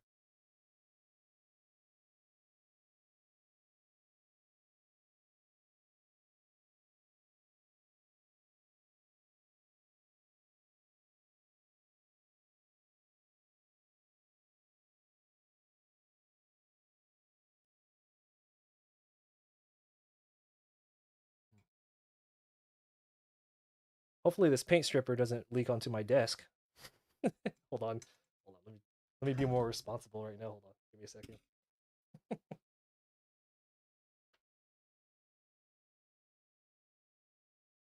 Shit.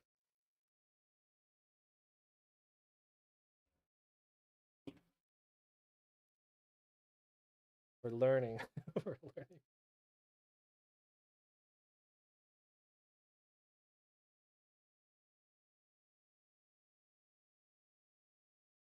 There we go. Yeah, if it wasn't for needing larger canvases, dude, Paint Tool Site is everything. Like if you're working like 4,000 by 6,000, like most people do, you know, and you're just making like anime prints for like conventions or whatever, or you're just doing like commission work, especially if it's anime stuff, just fucking pirate Paint Tool Site. Because paint you can't buy Paint Tool Site anymore, right? Because that's what became Clip Studio Paint. if they sold like a new version of Paint Tool Sai, and I might be wrong, they might still do it, but I haven't looked in a while. If they sold like a new version of it where they're just like, you can increase, like you can, like you can do massive massive canvases depending on the price, I would ditch Clip Studio Paint. Actually, it also depends because Clip Studio Paint is such a fucking resource hog. I guess it would depend on um if there's a new version of Sai, what the resource management on that looks like too. I guess it doesn't matter because I've upgraded my computer enough to kind of do anything art related, but like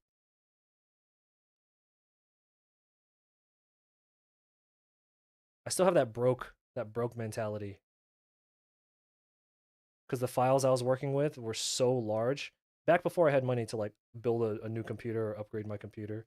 Because I worked off of a pre-built for the longest time, and then as I was trying to do bigger and more elaborate projects, my pre-built couldn't handle what was going on.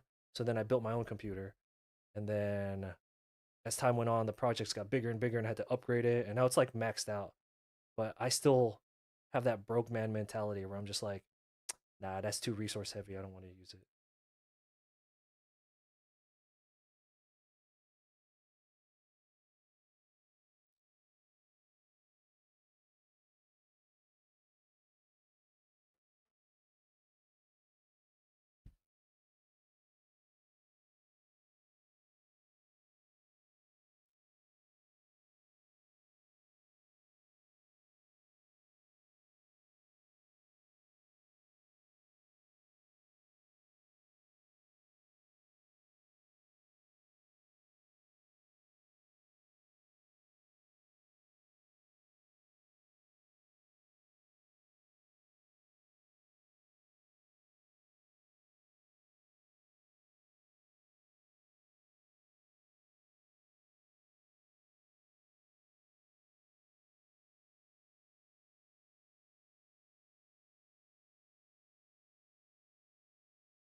Yeah, that looks about right.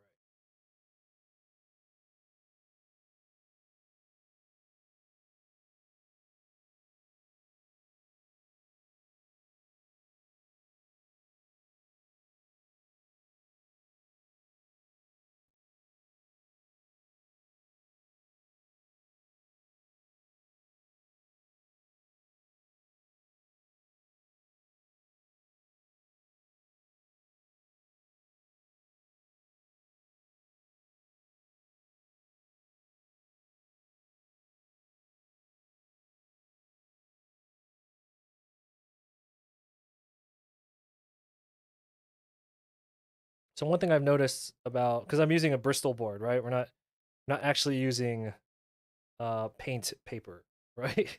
Not using because in my practices with oil painting, I've used watercolor paper, I've used a Bristol board, I've used canvas, and one thing I've noticed about using the Bristol board, you get no textures. I mean, like the textures you get in regards to the roughness of the brush is there, but like on the page texture, because like this right here is on watercolor paper, right? And there's obvious textures that are shining, they're coming through. Um, but on the Bristol, it is smooth as eggs. So I actually don't like that. One of the reasons you do paint is because so you can get textures, right? And yeah, so moving forward, probably no more Bristols. Did someone commission? No, no, no. We're just having fun today. Just kind of hanging out.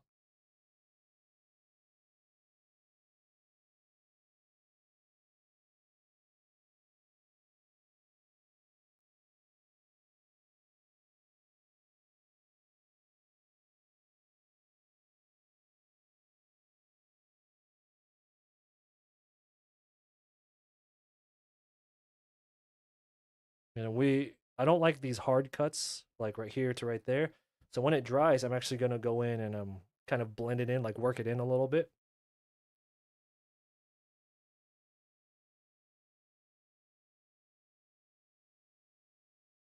But for right now, we're gonna let it all dry. Like you see how it's like a very abrupt right here. Like it's such a hard change right there. I personally don't like that. You see how I've worked it in a little bit right here? Oh, I almost touched it with the brush on the tank top. Like that needs to be worked in a little bit more. But I'll let them dry and then I'll go in and I'll work them a little bit. But for now, I just want to get the colors where they need to be. And yeah.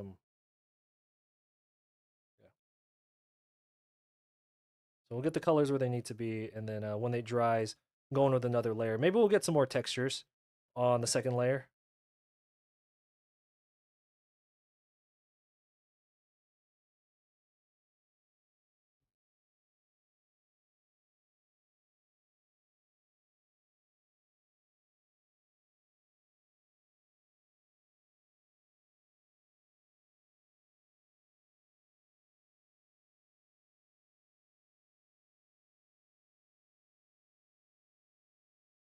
Oh shit!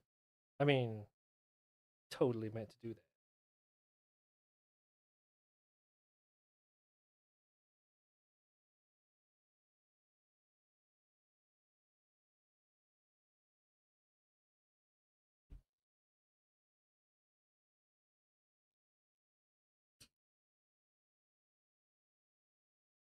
Is my OC? It is.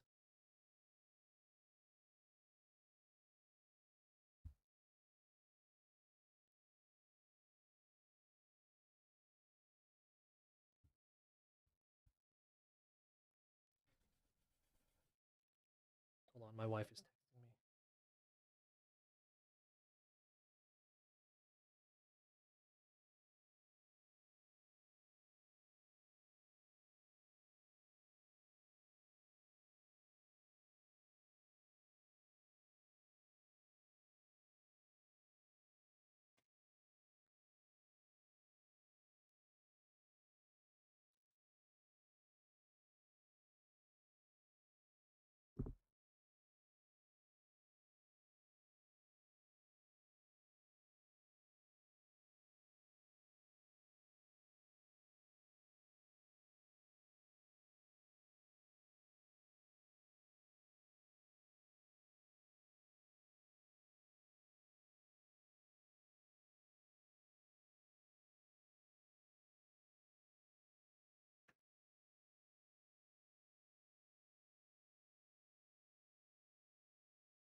and I can't really work the paints together until they dry a little bit more. Like they don't have to be like dry, dry. Just have to get like tacky. Once it's tacky, then I can start. I can get rid of like these hard edges and kind of paint them in together.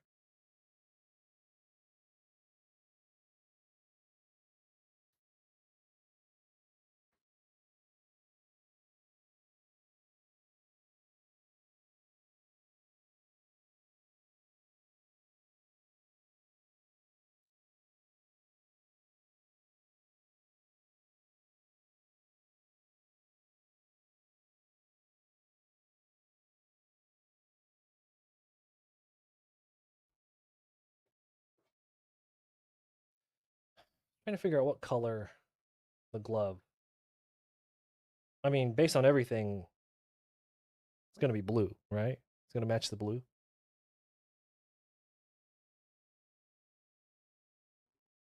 We'll just do that. My brain is done thinking.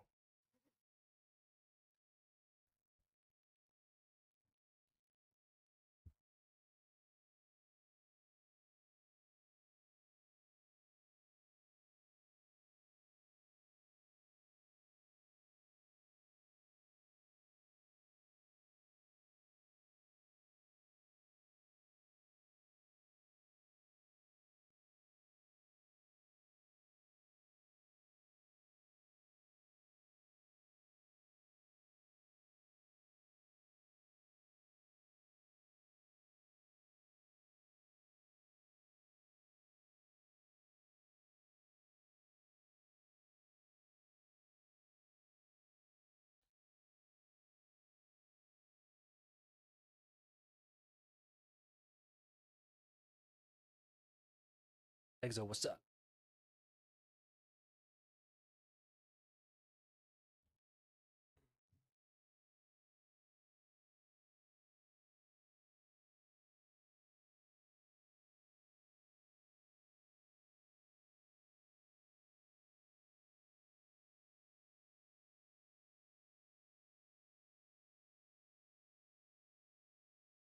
So this blue that we're using,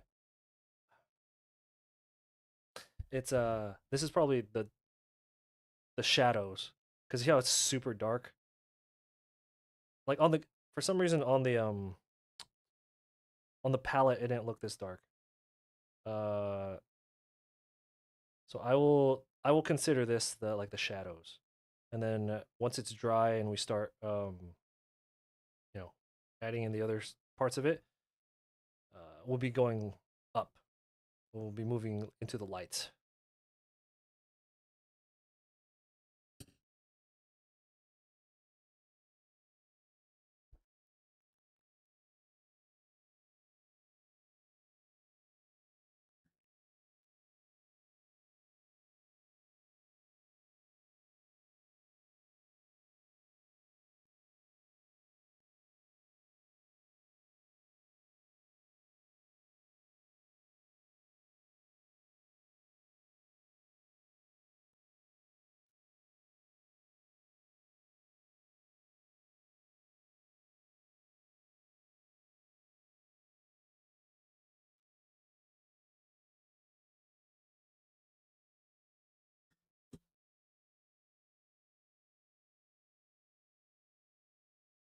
Damn it! I went through all that cleaning and then I bumped it against the other the other brush that had paint on it. Hold on. You plan on bringing originals like the black and white prints back to cons? Nope. They had their time. People don't didn't buy them. When I switched to all fan art, my sale numbers went up. So conventions, no conventions. That's not the. It's like it's not the crowd for my original concept work. My grayscale stuff. There's a place for it, but conventions are not it. Now, if I wasn't investing like $1,000 per con, you know what I mean? Like if the investment wasn't so high, I could be a little bit riskier. But man, when you're spending that kind of money to show up to a show, for those of you who don't know, I sell my artwork at comic book and anime conventions. Um, I have like a different set of artwork specifically for that stuff for those events. Um, and for an artist to sell at those things, there's a lot of cost that I think a lot of people don't really consider. And I'm right now I'm speaking to people who don't know anything about this stuff. I know that you guys in the Twitch chat, you guys know all about this stuff. But for those who don't know, if you're flying, you have to pay for flight. The tables these days are like $300 to like $1,500 for my Evo Artist Alley table. Shit was $1,200. You know what I mean? So when you're playing a big game, you got to reduce your risks, and bringing fan art is a much safer bet. Plus, I've already sold the original concept stuff at conventions for years. It was over 100 conventions um, before I switched over to all fan art. So for anyone who fucking gives me huff about selling all fan art, one, that's none of your business. Second, I already did the other thing. You put 100 conventions under your belt with original concept work, then we could talk. You know what I'm saying? So, hey, what's going on? 1,200. Yeah. For Evo, the base table's 800, and then I got a corner spot, which was an extra 400.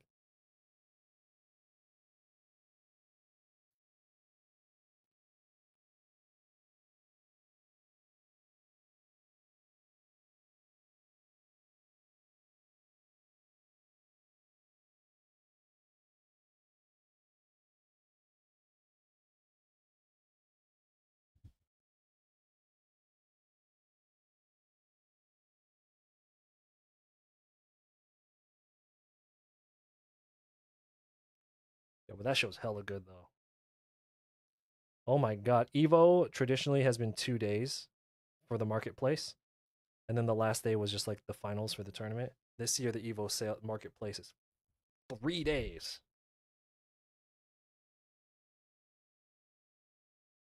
It's amazing.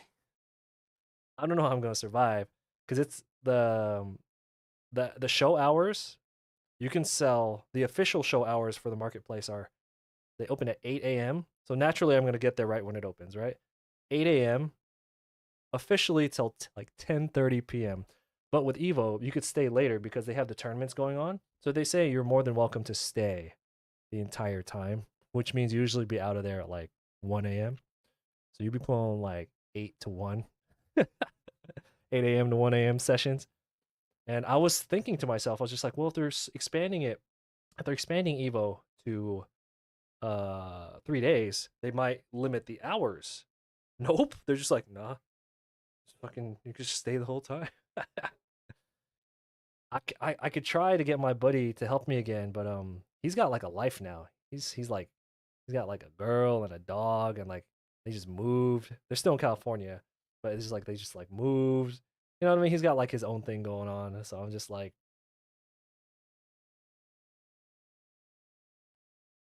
we'll see. I'll try, but I can't rely on that. So I'll be soloing it.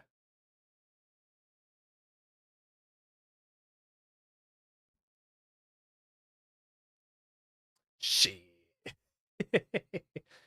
Just sleep under the table. No, it's all good. The hotel that I got is a 10-minute walk away.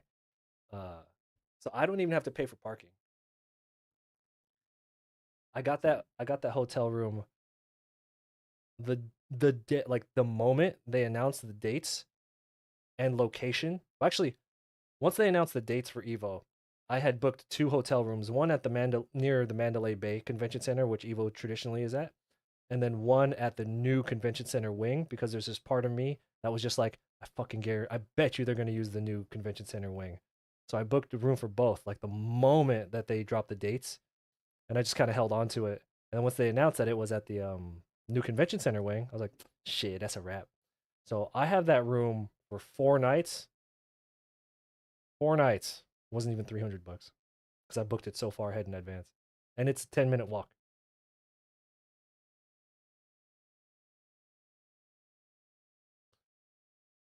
8:30 to 10. Hell yeah. Stay later. Stay later. Cause like 10 is like the official time.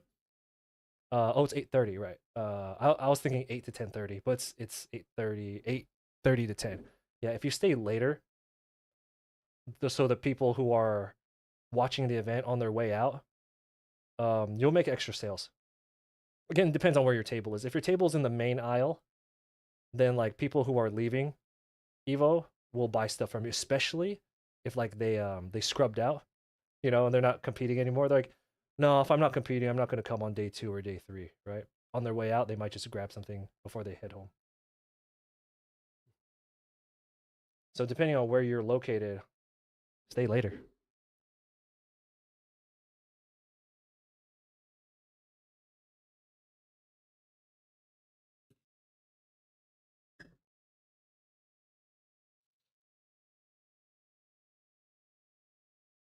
Yeah. When you're doing conventions, you gotta be like, you gotta be all in or not at all. No, that's not true. You could do like if you have a good like if you're making good work or you're getting good money with your artwork outside of cons, and you could just use cons as like a side supplement. You know what I mean? Like you don't got to be super all in it. But if you want to be like a full time dude, you cannot turn off for a fucking minute when it comes to these things, man. Like you sometimes shows will open up their applications and you don't even know. Like you could follow them hella hardcore, and sometimes you just don't know. They're like, yeah, we're opening it in like 3 hours. Like what are you talking about?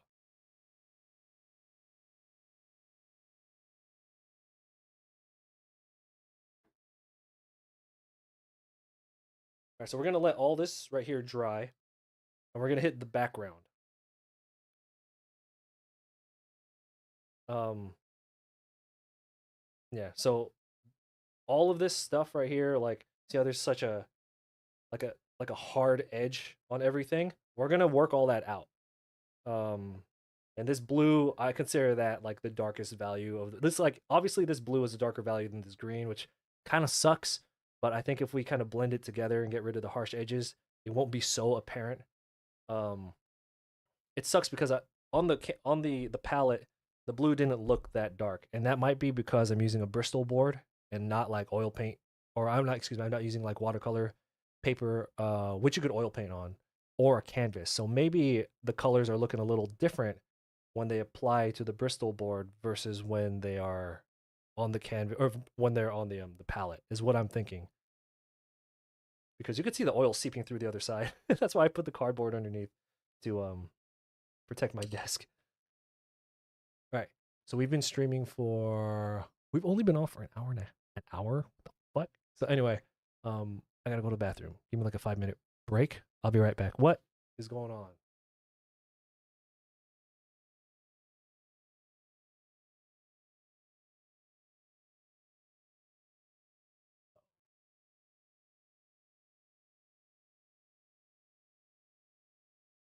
Did my stream freeze on you guys? Hold on.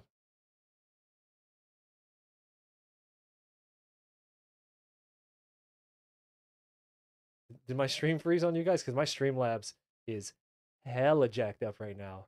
I'm not leaving. I'm just taking like a. I'm just gonna take like a 5 minute break.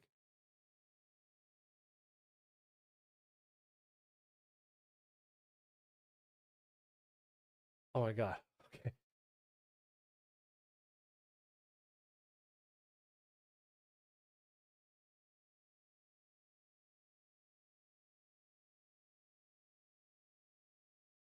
Yeah, I'm gonna try something out with the lighting before I go to the bathroom.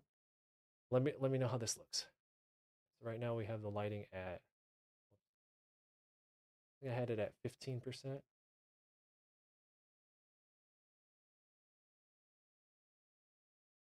Nope.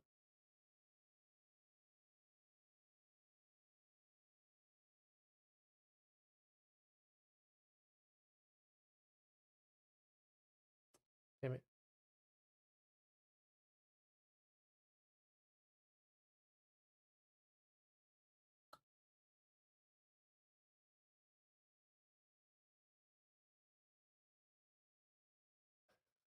Stop fucking with the lighting.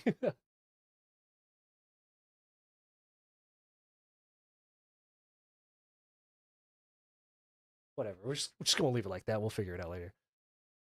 Okay. I'll be right back.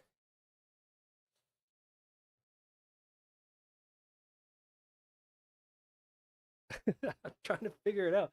It's because we have like a bad glare and it's really bothering me. You can't see the contrast on anything. Oh,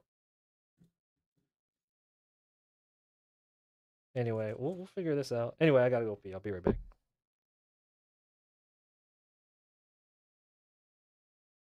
Oh, shit, hold on. My system's frozen. The chat is still loading, but it looks like my system's frozen.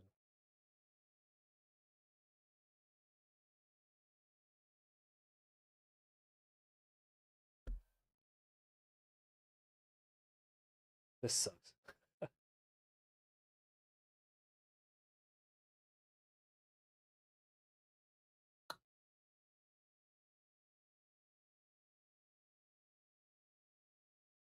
Whatever. You know what? We're gonna paint. We'll paint the back, and then we'll let everything dry, and then we'll come back tomorrow and finish it because my computer's tripping out. This P could wait. Let's just get this over with.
Exo, I appreciate all that.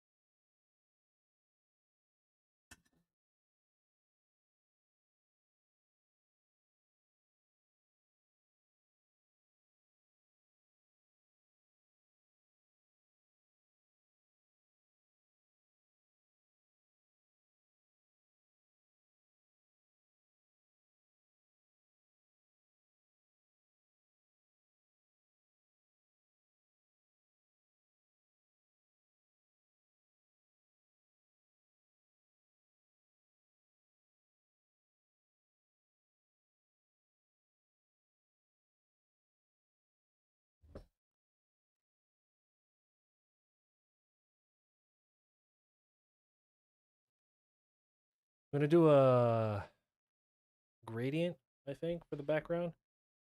Now the background in my head has always been like a magenta. So we'll have like a teal. This okay. The because that blue, the way the blue came out on the page just fucked everything up. Let's throw it away. Start over. No, we'll do like a magenta for the background, and then I'll fix the blue areas. The good thing about oil paint is you're not committed to anything. You can just paint right over it. So we'll probably be shifting this the blue here a little closer to like a teal once it dries though. But anyway, for the background, we'll go with like a magenta.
close.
How long am I streaming today? Probably another like 20 minutes. Basically, once I fill in the background, or at least the first layer on the background, because I can't do anything else while it's still like this wet. Like I have to let it dry to some degree before we go in and like add the lighter areas to like the jacket.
Yo, I appreciate the follow. Thank you. Watching me paint makes you happy? Yeah, why? Well, we've watercolored before on stream.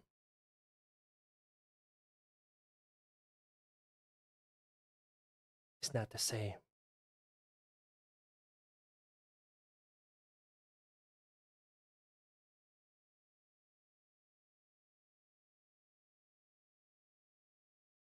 Had so many like Street Fighter commissions that if I'd never touch a Copic marker for the next like couple months, I'll be happy. Unless Copic wants to keep sending me more free stuff, that's different.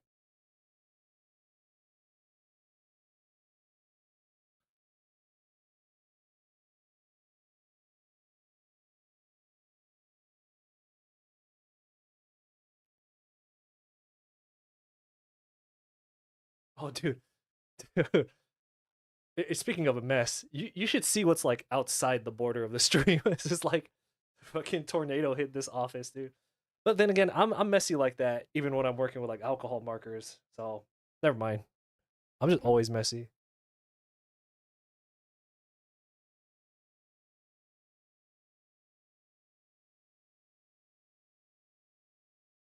Did I finish the commissions that I live streamed? Yeah, I finished all those.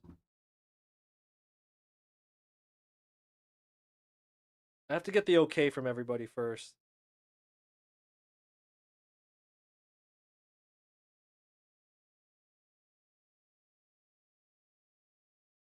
Like, but by finish them, I mean I did them all, and then I sent the pictures of them to the clients, and only like 3 of them have gotten back to me. So I kind of have to wait to get the okay from them before, like I say I'm done with them.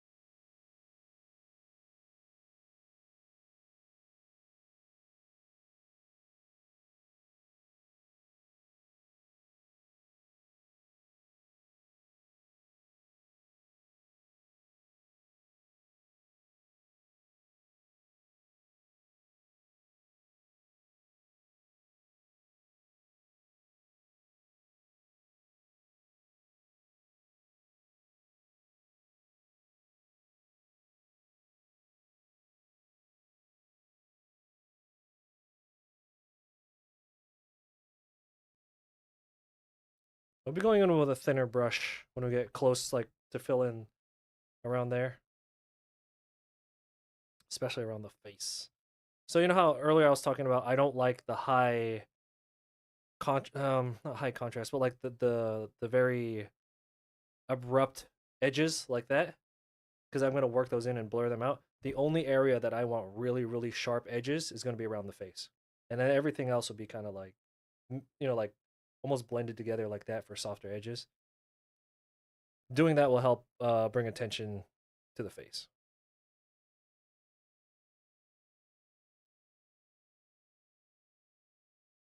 It's basically depth of field playing with certain areas of the painting.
And since we will be, how with the Copics, when I go from dark to light, like I don't want this color to go all the way out here, but I extend it a little bit so that when I go to the next color, which is gonna be lighter, I could blend it on top of it a little bit. Because you could always blend a little bit of light onto the dark areas. So it's okay to extend it just a little bit more.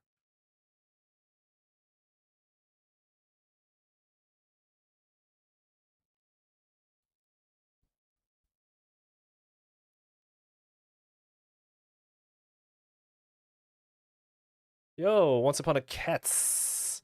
Yes, this is oil.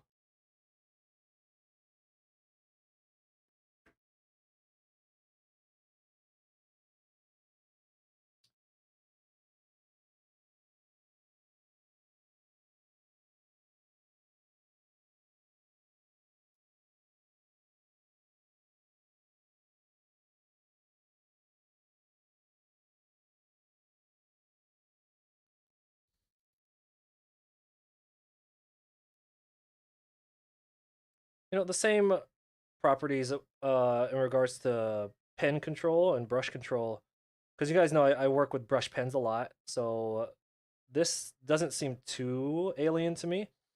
Um, but the same thing applies with all tools. The further back you hold your tool, your instrument, you can get like looser and faster strokes, but you lose control.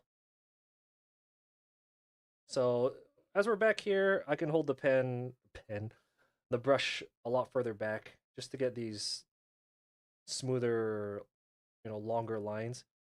Um, but when we get closer to like the face or the parts where I want to get really sharp details, I'll be pulling out like a much thinner brush, and I'll probably be holding like all the way up here. Like we said earlier on stream, it's all kind of the same shit. And the real dictating factor between mediums is your knowledge. Now that I've played around with so many different mediums over the years, the biggest factor is your knowledge.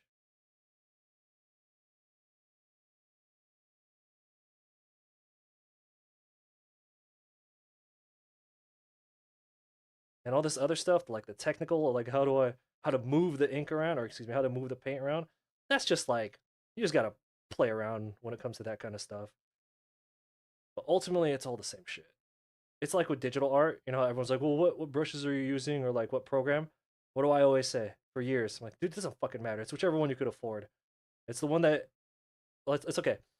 What diet is gonna have you lose weight the most? It's not the one that has the most. It's not the one that has a high success rate. It's the one that you could stick with. So when it comes to any art medium or art program application, it's the one that you enjoy the most and you'll probably use the most. But ultimately, it's all the same shit. It's all the same shit.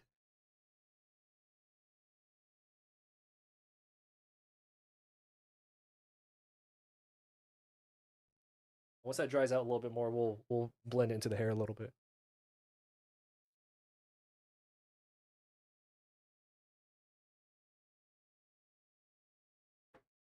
It's all the same. I promise you, it's all the same. The only one I find might be slightly tricky is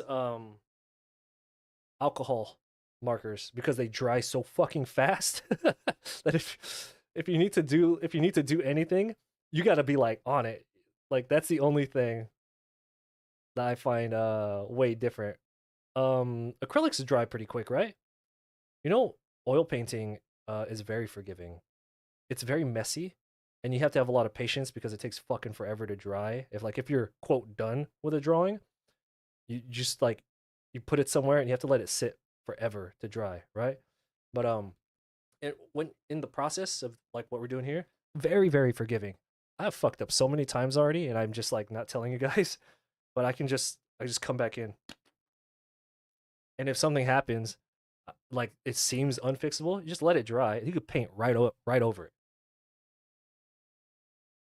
Is oil's my favorite medium? Hell no. Nah. Nothing for me. Nothing beats just a good old black brush pen and white paper. That is my favorite because that one I feel like it tests my knowledge more. How do I explain it? Like when you're painting, you can kind of get away with stuff because it's very smudgy and there's like a style to it. But when you're doing technical artwork, like when I do line work heavy stuff, black and white line work. Yeah, if you fuck up, if you make a car look a certain way, it's not gonna look like a car. You know, when you're painting cars in the background, you can make blobs as long as you put like tail lights on it. Like, oh yeah, those are just like out of frame or excuse me, out of focus cars. So yeah, technical drawing is still my favorite.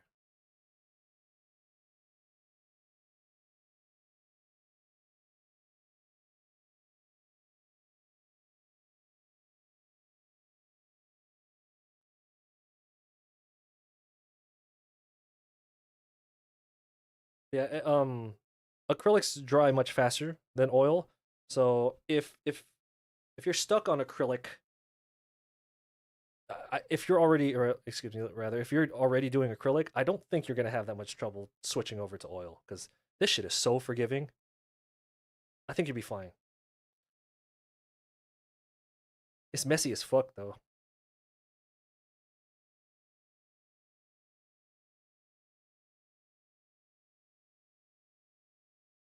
Or I'm just a messy person.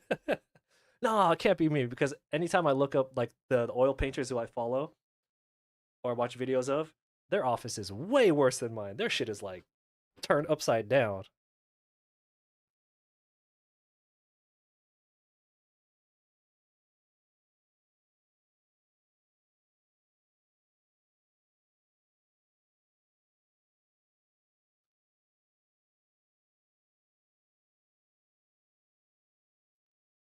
Yeah, once we get some experience, once we get some more practice under my belt, I'll do a bigger painting. One of those 3 month dry paintings.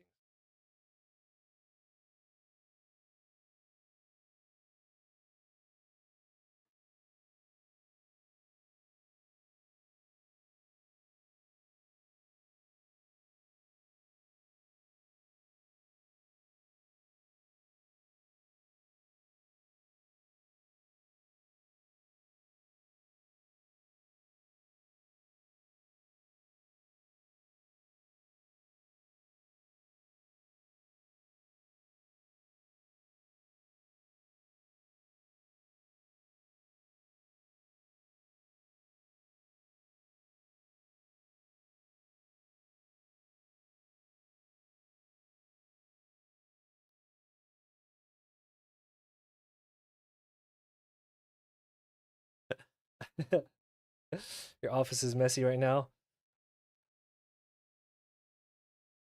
Well, my office is messy too, but I'm talking about when I look at their studios, it's like bro, you didn't even try to clean up most of the oil painters that I follow. I'm like, you didn't even fucking try to clean up before you took this video.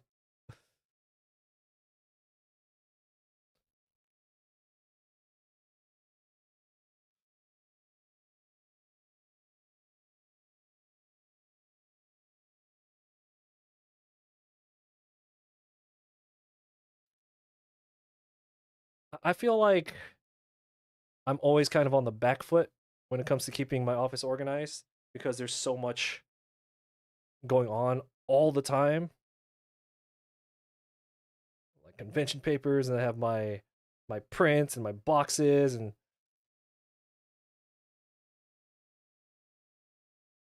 a big chunk of my room is for the stream.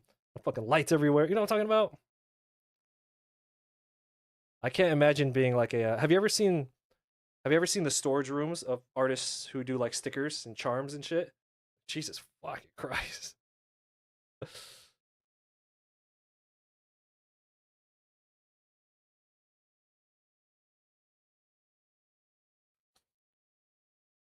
know what's funny? We could turn the page. I don't know. I'm making this so complicated.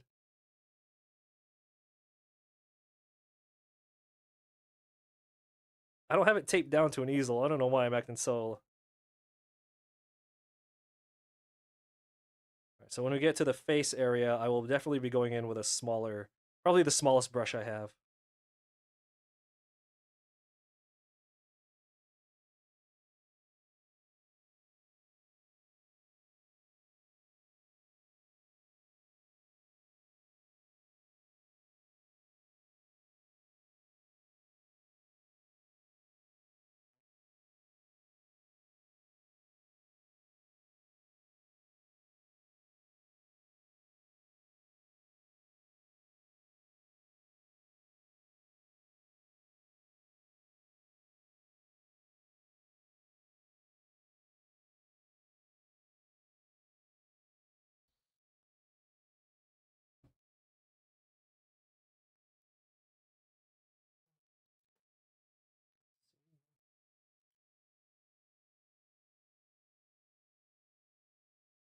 Where's my one? This you?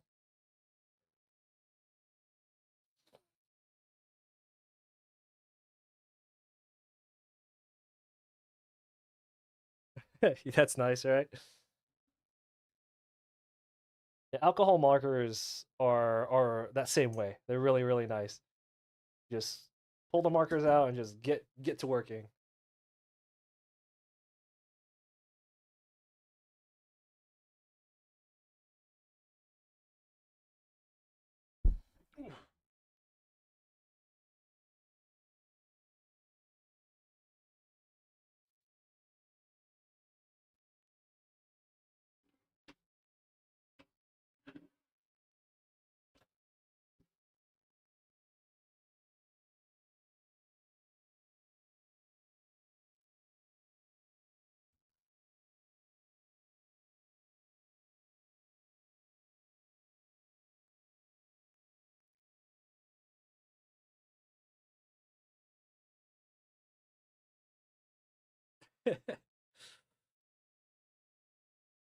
Especially if you're doing like a big overhaul packing for your cons, where you're just like, all right, I need to make sure like I have all my sleeves, I have everything here. You take everything out of the box.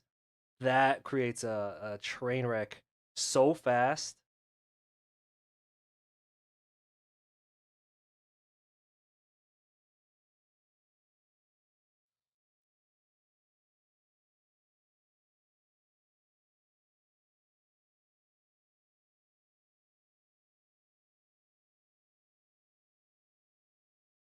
I don't think we've ever discussed this.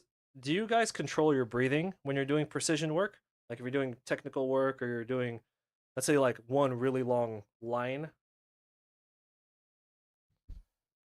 not the fun kinds. You know what I'm talking about? No, like, uh, nah, nah, nah. I never forget anything for cons. Now, I have at some point in my history, I have forgotten so much. I've forgotten this. I've forgotten that to the point where I'm just like, I'm never gonna forget this again or that again ever. So I guess through trial and error, my brain automatically is just like, don't fucking forget that. Don't forget that. Well, when doing precision work, I exhale as I go. It's just like a it's like when you're doing a deadlift, you don't want to hold your breath, right? You want to like exhale on the way up. I don't know if we've ever discussed that. Well, you hold your breath. That works too. I think inhaling is just the not the business, right? But holding your breath and or exhaling will work.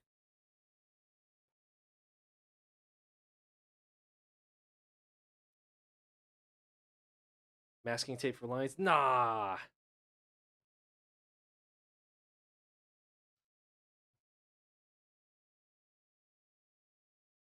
Imperfect free-handed lines.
Oh, shaky hand, sadly. Oh, okay. I feel that.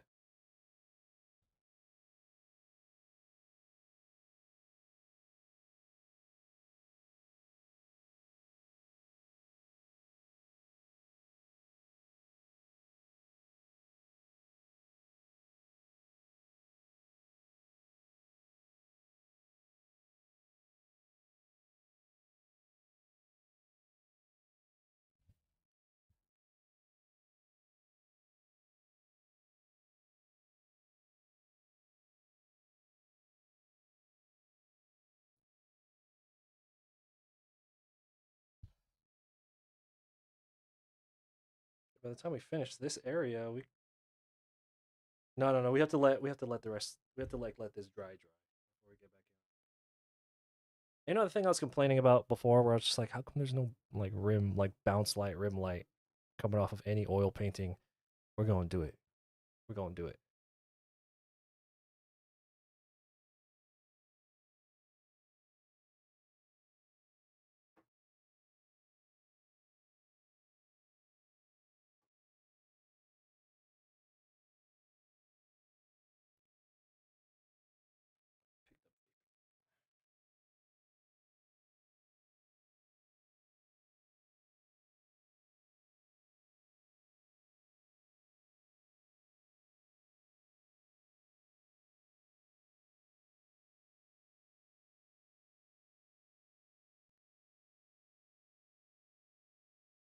What color for the rim light?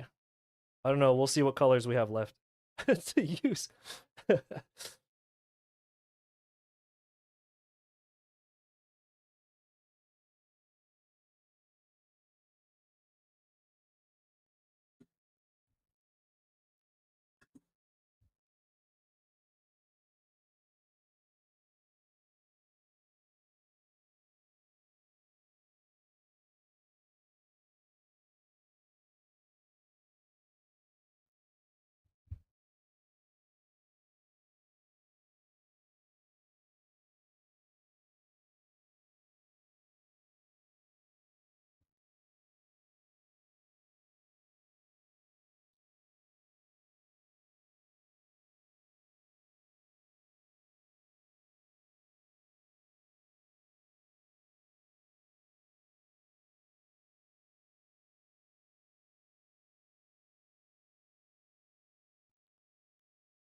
I'll probably need to move this eye lid up a little bit right here where the eyelash is. Bring it up a little bit.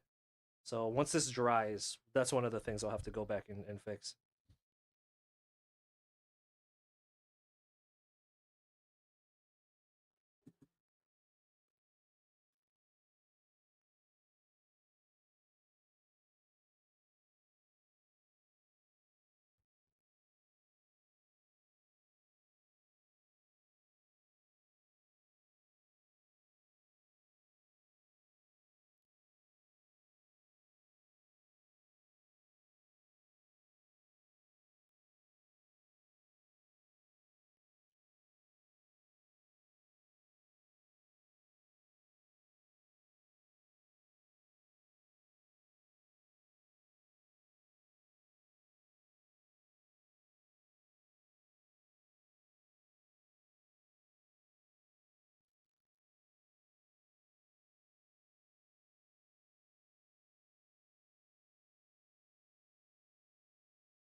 Since we haven't finished the light areas of the blues, probably actually gonna leave the hard lines right there, and then I'll soften it up or I'll blend it in using the blues rather than the red or the magentas of the background.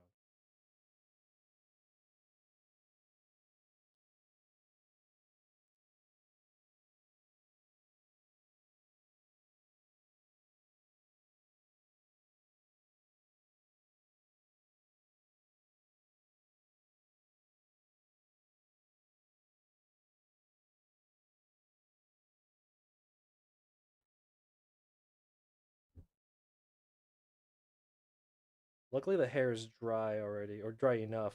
Like it's very tacky because we did it yesterday.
So basically, what I'm doing here, just to reiterate, I don't like when it comes to painting, whether that's what we're doing here with oil or like watercolor, it, especially when you're doing like a person.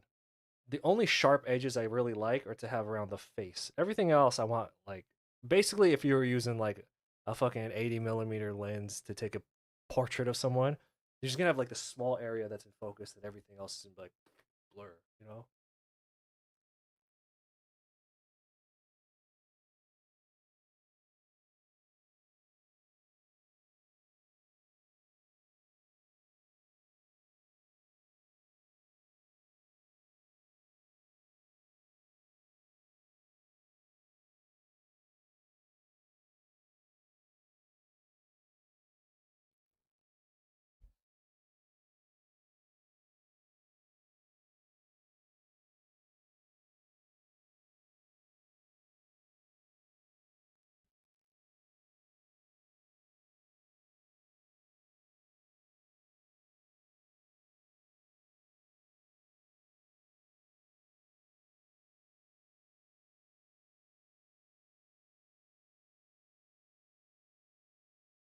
Now since thicker paints like this do leave like a trail of what of the like the direction you're painting, uh this could just be a thing. This could just be from using contour lines on my like my technical artwork so much, but like this is, for example, like right here is the right here is the sleeve, and it's bunched up, right? So want to have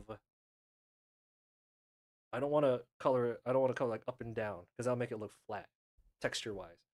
Um, you kind of want to go along the direction that the cloth clothing folds, and it gives it like a nicer 3D.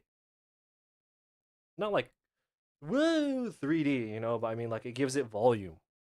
You know what I mean? So, whether you're painting or even if you're using Copic markers or alcohol markers, always color in the direction of the volume.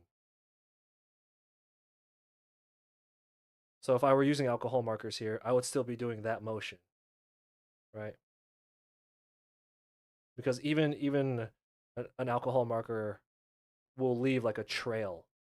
There's like what do you call it? There's like a paper trail. There's like evidence of the direction that you were drawing in.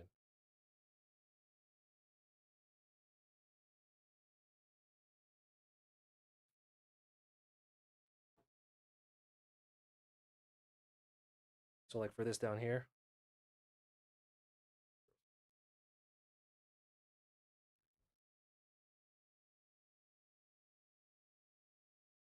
and again, when I go back in for the second layer of paint after this first layer dries, we'll be able to do it even more. But I'm just giving you an example right now.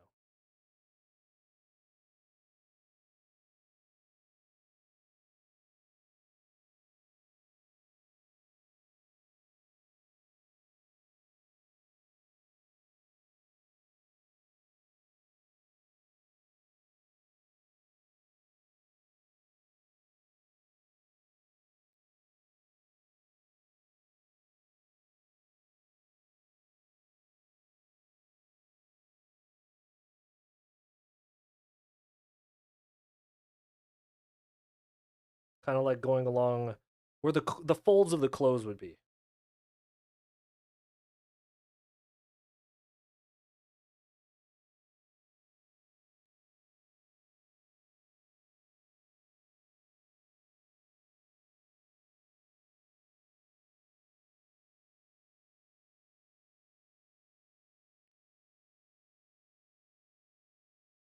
Or if you're doing more comic book style stuff and you're using like a lot of spot blacks, you could get away. If you look at like 90s comics, there's a lot of like solid black areas next to the colors.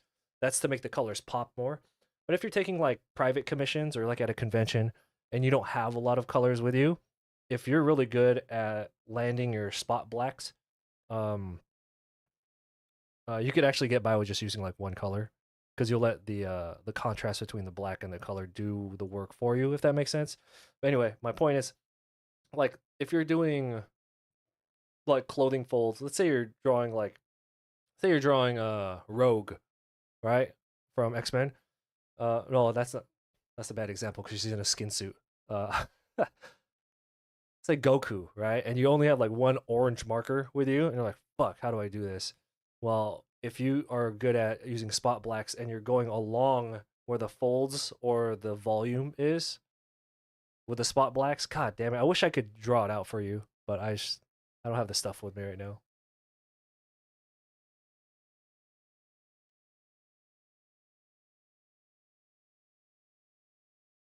Just dropping, love your work. Channel. Hey, thank you. I appreciate that.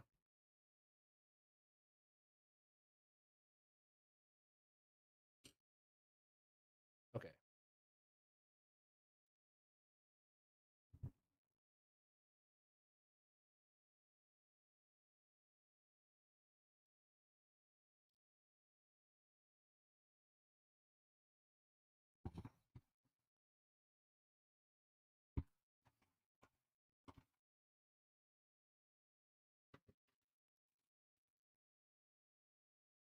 Hey, thank you for the follow. I appreciate that.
We have a small area to cover, so that should be more than enough to cover that area.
I might put like a lighter thing up here after this first layer dries.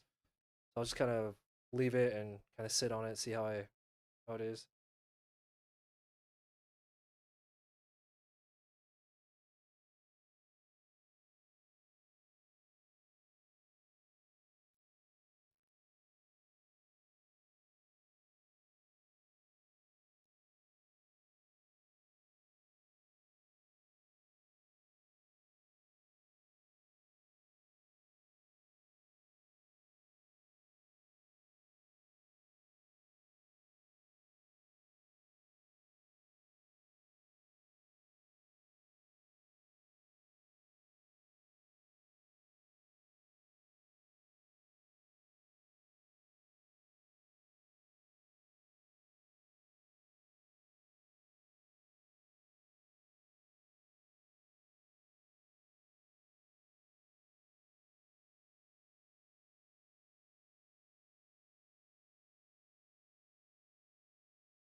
All right, so we're gonna have to like call it on this because now I need to let it dry. And then there's actually a lot. There's actually a lot we still have to do on this. Um, like a lot. But I can't do shit with it because it's yeah. Anyway, we'll hang out for another couple minutes. I appreciate everyone for chilling. If you have any questions, throw them at me now while I clean up.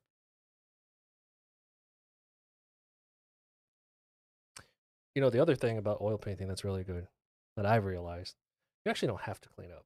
Like you can just like all the stuff on the palette, I can let it sit here overnight and I can still use it tomorrow. So,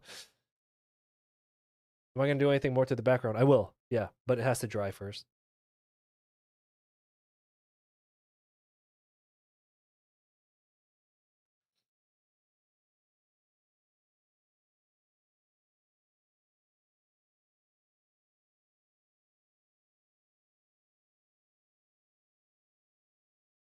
Oh, jeez.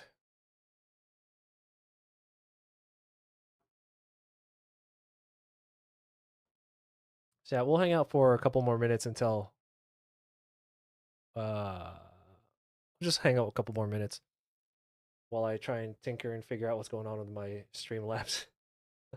It's frozen. Like I don't know how I'm gonna end the stream if my Streamlabs is frozen. It's not letting me click anything.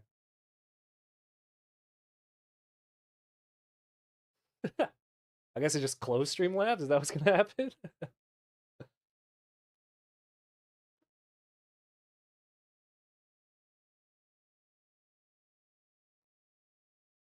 Let me clarify. I like the oil painting medium, but I'm not in the market for doing like classic draw like classic paintings. Like I'll do some master studies to get to try and get more used to it, of course. But like when it comes to my own stuff I'm doing, I have no interest in doing like that, fancy pose stuff. It's boring. So we'll be doing some fun shit with this once it dries.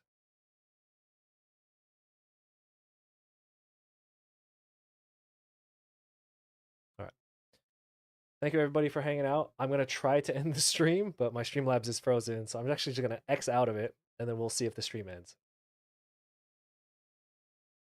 Okay, it's not letting me X out of it. I'm gonna have to like manually close it on my task manager, and then we'll see. All right, everybody.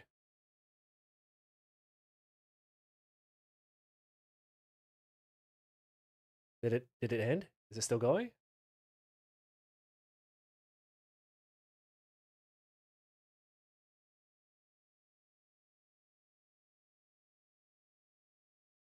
Oh my god, is it still going? Hold on. It's still